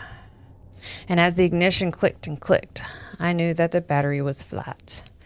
2 hours ago at the station, the car had started first time. Even if I had left the lights on. But I hadn't left the lights on. A cold panic hit me. I took a swig of whiskey. I couldn't sleep in the car all night. I would die. I don't want to die. Back in the house, I wondered what I was going to do all night. I must not fall asleep. I had noticed some old books and volumes when I had explored downstairs yesterday. Assorted dusty adventure stories and tales of empire. As I sorted through them, I came across a faded velvet photograph album. In the cold, deserted sitting room, I began to discover the past. High Fallen House, 1910. The women in long skirts with miraculous waist. The men in shooting tweeds. The stable boys in waistcoats. The gardening boys wearing flat caps, the maids in starched aprons, and here they are again in their Sunday best. A wedding photograph. Joseph and Mary Locke, 1912. He was a gardener, she was a maid. In the back of the album, loose and unsorted, were further photographs and newspaper cuttings. 1914. The men in uniform. There was Joseph. I took the album back into the kitchen and put it next to my wooden soldier. I had on my coat and scarf. I propped myself up in 2 chairs by the wood fire range and dozed and waited and dozed. It was perhaps 2 o'clock when I heard a child crying. Not a child who had scraped his knee or lost a toy, but an abandoned child. A child whose own voice is his last hold on life. A child who cries and knows that no one will come. The sound was not above me. It was above me. I knew where it was coming from. I put my hands over my ears and my head between my knees. I could not shut out the sound. A locked up child, a hungry child, a child who was cold and wet and frightened. Twice I got up and went to the door. Twice I sat down again. The crying stopped. Silence. A dreadful silence. I raised my head. Footsteps were coming down the stairs. Not 1 foot in front of the other, but 1 foot dragging slightly. Then the other joining it, steadying, stepping again. At the bottom of the stairs, the footsteps paused. Then they did what I knew they would do with all the terror in my body. The footsteps came towards the kitchen door. Whatever was out there was standing 12 feet away on the other side of the door. I stood behind the table and picked up a knife. The door swung open with violent force that rammed the brass doorknob into the plaster of the wall. Wind and snow blew into the kitchen, whirling up the photographs and cuttings on the table. I saw that the front door itself was wide open, the entrance hall like a wind tunnel. Holding the knife, I went forward into the hall to shut the door. The pendant metal lantern that hung from the ceiling was swinging wildly on its long chain. A sudden gust lurched it forward like a child's swing pushed too high. It fell back at force against the large semicircular fanlight over the front door. The fanlight shattered and fell around my shoulders in shards of sharp pain. Flicker, buzz, darkness. The house lights were out. No wind now. No cries. Silence again. Glass hit in the snow-lit hall. I walked out the front door and into the night. At the drive, I turned left, and I saw them. The mother and child. The child was wearing the woolen dress. She had no shoes. She held up her arms piteously to her mother, who stood like a stone. I ran forward. I grabbed the child in my arms. There was no child. I had fallen face down in the snow. Help me! That's not my voice. I'm on my feet again. The mother is ahead of me. I follow her. She's going towards the walled garden. She seems to pass through the door, leaving me on the other side. Do not enter. I tried the rusty hoop handle. It broke off, taking a piece of the door with it. I kicked the door open. It fell off its hinges. The ruined and abandoned garden lay before me. A walled garden of 1 acre used to feed 20 people. But that was a long time ago. There were footprints in the snow. I followed them. They led me to the bothy, its roof patched with corrugated iron. There was no door, but the inside seemed dry and sound. There was a tear-off calendar still on the wall. December 22nd, 1916. I put my hand in my pocket and I realized that the key from the nativity was there. At the same time, I heard a chair scrape on the floor in the room beyond. I had no fear anymore. As the body first shivers and then numbs with cold, my feelings were frozen. I was moving through shadows as one who dreams. In the room beyond, there was a low fire lit in the tiny tin fireplace. On either side of the fire sat the mother and her child. The child was absorbed playing with a marble. Her bare feet were blue, but she didn't seem to feel the cold any more than I did. Are we dead then? The woman with the shawl over her head looked at me with deep, expressionless eyes. I recognized her. It was Mary Locke. She nodded at me, or not at me, and some other me in some other time. I don't know. Her gaze went to a tall cupboard. I knew that my key fitted this cupboard and that I must open it. I did so. A dusty uniform fell out, crumpling like a puppet. The uniform was not quite empty of its occupant. The back of the faded wool jacket had a long slash where the lungs would have been.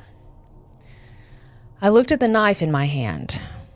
Open the door. Are you in there? Open the door. I woke to blinding white. Where am I? Something's rocking. It's the car. I'm in my car. A heavy glove was brushing off the snow. I sat up, found my keys, pressed the unlock button. It was morning. Outside was the guard from the train, and a woman who announced herself as Mrs. Wormwood. Fine mess you've made here, she said. We went into the kitchen. I was shivering so much that Mrs. Wormwood relented and began to make coffee. Alfie fetched me, she said, after he spoke to your friends. There's a body, I said, in the walled garden. Is that where it is? Said Mrs. Wormwood. At Christmas in 1914, Joseph Locke had gone to war. Before he left for Flanders, he had made a nativity scene for his little girl. When he came back in 1916, he had been gassed. They heard him climbing the stairs, gasping for breath through the froth-corrupted lungs. His mind had gone, they said. At night, in the attic where he slept with his wife and child, he leaned vacantly against the wall, rolling the child's marbles up and down and up, pacing, pacing, pacing. One night, just before Christmas, he strangled his wife and daughter. He left them for dead in the bed and went out. But his wife wasn't dead. She followed him. In the morning, they found her sitting by the nativity, her dress dark with blood, his finger marks livid at her throat. She was singing a lullaby and pushing the point of the knife into the back of the wooden figure. Joseph was never found. Are you going to call the police? I said. What for? Said Mrs. Wormwood. Let the dead bury the dead. Alfie the guard went out to see my car. It started first time. The exhaust blew in the white air. I left them clearing up and was about to set off when I remembered I had left my radio in the kitchen. I went back inside. The kitchen was empty. I could hear the two of them up in the attic. I picked up the radio. The nativity was on the table as I had left it. But it wasn't as I had left it. Joseph was there, and the animals, and the shepherds, and the worn-out star. And in the center was the crib. Next to the crib were the wooden figures of a mother and child. The end. Yeah. It's kind of a dark Christmas. It's kind of a dark Christmas. Thus the name, Dark Christmas. By Jeanette Winterson. That was a good one. Yeah. Pretty good, huh? That was a good one. Yeah. Did you guys like that? Yeah. Yeah. And see, like I was wondering, like when he was talking about uncovering the nativity Joseph and the cut mark on the back. I was like, what's that? There's something with that. Yeah. Yeah. I mean, when she killed him, she came after him with the knife. Was it in the back? Stab him over and over in the back, or cut him up and lungs exposed and all that. It's pretty good. Yeah, I mean that's a good one. That's a good one. Very nice. Don't worry, there's more where that came from. I found some more. Yeah.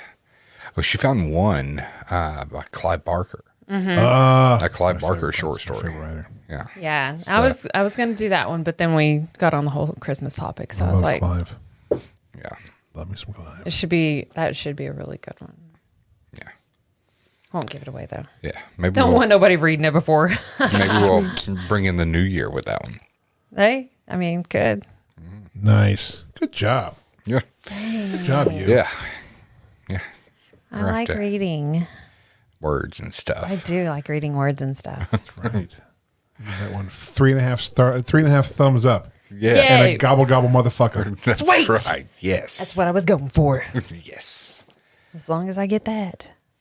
Yeah. So, to our listeners, if you guys have anything that you've experienced or a favorite ghost story, that revolves around Christmas or something that happened to you ghostly during Christmas, share it with us. We'll share your story on an upcoming episode. So December's going to be awesome. Yep. I'm excited. December is a busy month for pretty much everybody, whether you work, whether you do, well, this year's not as party-esque because of, 10-person minimum, maximum. Yeah, maximum. Whatever. Yeah. 1 person minimum. Yeah. Yes, 1 person minimum, 10-person maximum. Yeah. Oh, just so you know, just to brighten up your holidays here, Rodent just shared a holiday drink recipe with us. Said Crown Royal made a holiday edition salted caramel. Said throw a shot in with a cup of eggnog. Salted Amazing. caramel whiskey. Yeah. So, Yum. yeah, a shot of salted caramel whiskey with some Whiskey eggnog. nog. Yeah. Salted caramel nog. Sometime this month I'll make you a mincemeat pie too. Sweet. Like with the real meat. And salty. Sweet and salty. Made with real nuts. That's a lot of squirrel. So many squirrels. Yeah. This one ran long, guys. Sorry. It did. No, it's all right. Yeah. It's Black Friday. They got a little bonus. That's Right. right. It's extra. Yes. Look, you don't buy 2 hours. You actually get 2.5. That's Yeah. right. Yeah. Yes. Yeah. Hockey Man, sweet, salty nuts. We like the Yeah. sweet and salty nuts. Yeah. Hockey Man, you missed that part of the podcast. This is before you came on, so you'll have to listen to it. Salty nuts. But, Andrea, one more time before we get off here, let everybody know the details on Steve Phillips' event that will be coming up, and they can come down and meet us. The event at the Scream Chamber, and it's in Athens, Tennessee. Anybody interested in, I guess they're going to do food vendors, and if you want to be a food vendor, talk to them. But I think it's one day, 125, both days, 200. Yeah, they'll catch you a deal on the Yeah. for a vendor. For any paranormal team that wants to come set up, bring your stuff. Premium, more out there up front is $50 a night. Yeah, the premium, they're right there at the house. Yeah. You're right there out at the door of the house. The standard seating, I guess, is $30 for one night or $50 for both. The dates for that is March 19th and 20th, 2021. And for anyone wanting to do tours, they're looking at $5 to $10 for the tour. And it will cost a little bit more to do the... Yeah, because they're going to run the haunted house that They're going to do the haunted house, so it will cost a little bit more. We'll get that information as soon as they give it to us. Anybody interested in, any team interested in setting up... Or if you're interested in doing a tour. Or if you're interested or have any other questions regarding this, they have a phone number. It's 423-506-6761. Or you can email them at thescreamchamber@gmail.com. Yeah. Yeah, it's going to be a fun time. And if you're looking them up online, be sure and type in the Scream Chamber with an S. not the cream chamber. Right. Something totally different. Totally different site. I made that mistake. Yes. Green. Yeah, totally different site. Yeah, and Rodent. Oh, I was about to give out Rodent's phone number to everybody. But yeah, come down and visit with us. We'll be set up. I'm sure there's going to be a lot of other teams there. I know Miranda, the Ghost Biker. I know she's already signed up to be there.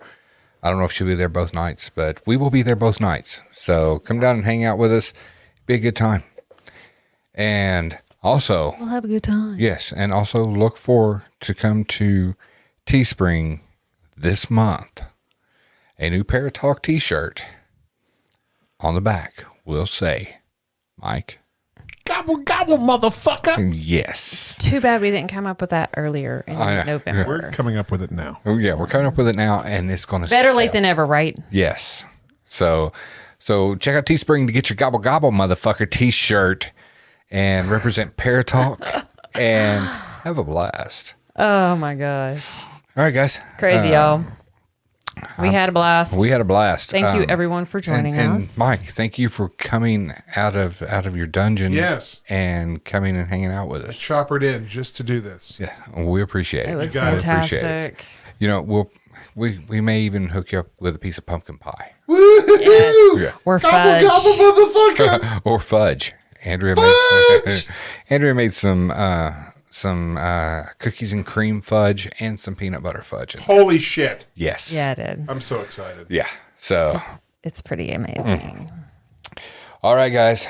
Thank you for joining us. And until next week, I'm Steven. I'm Andrea. And I'm Mike. And as always, stay spooky, my friends. And that's all, folks.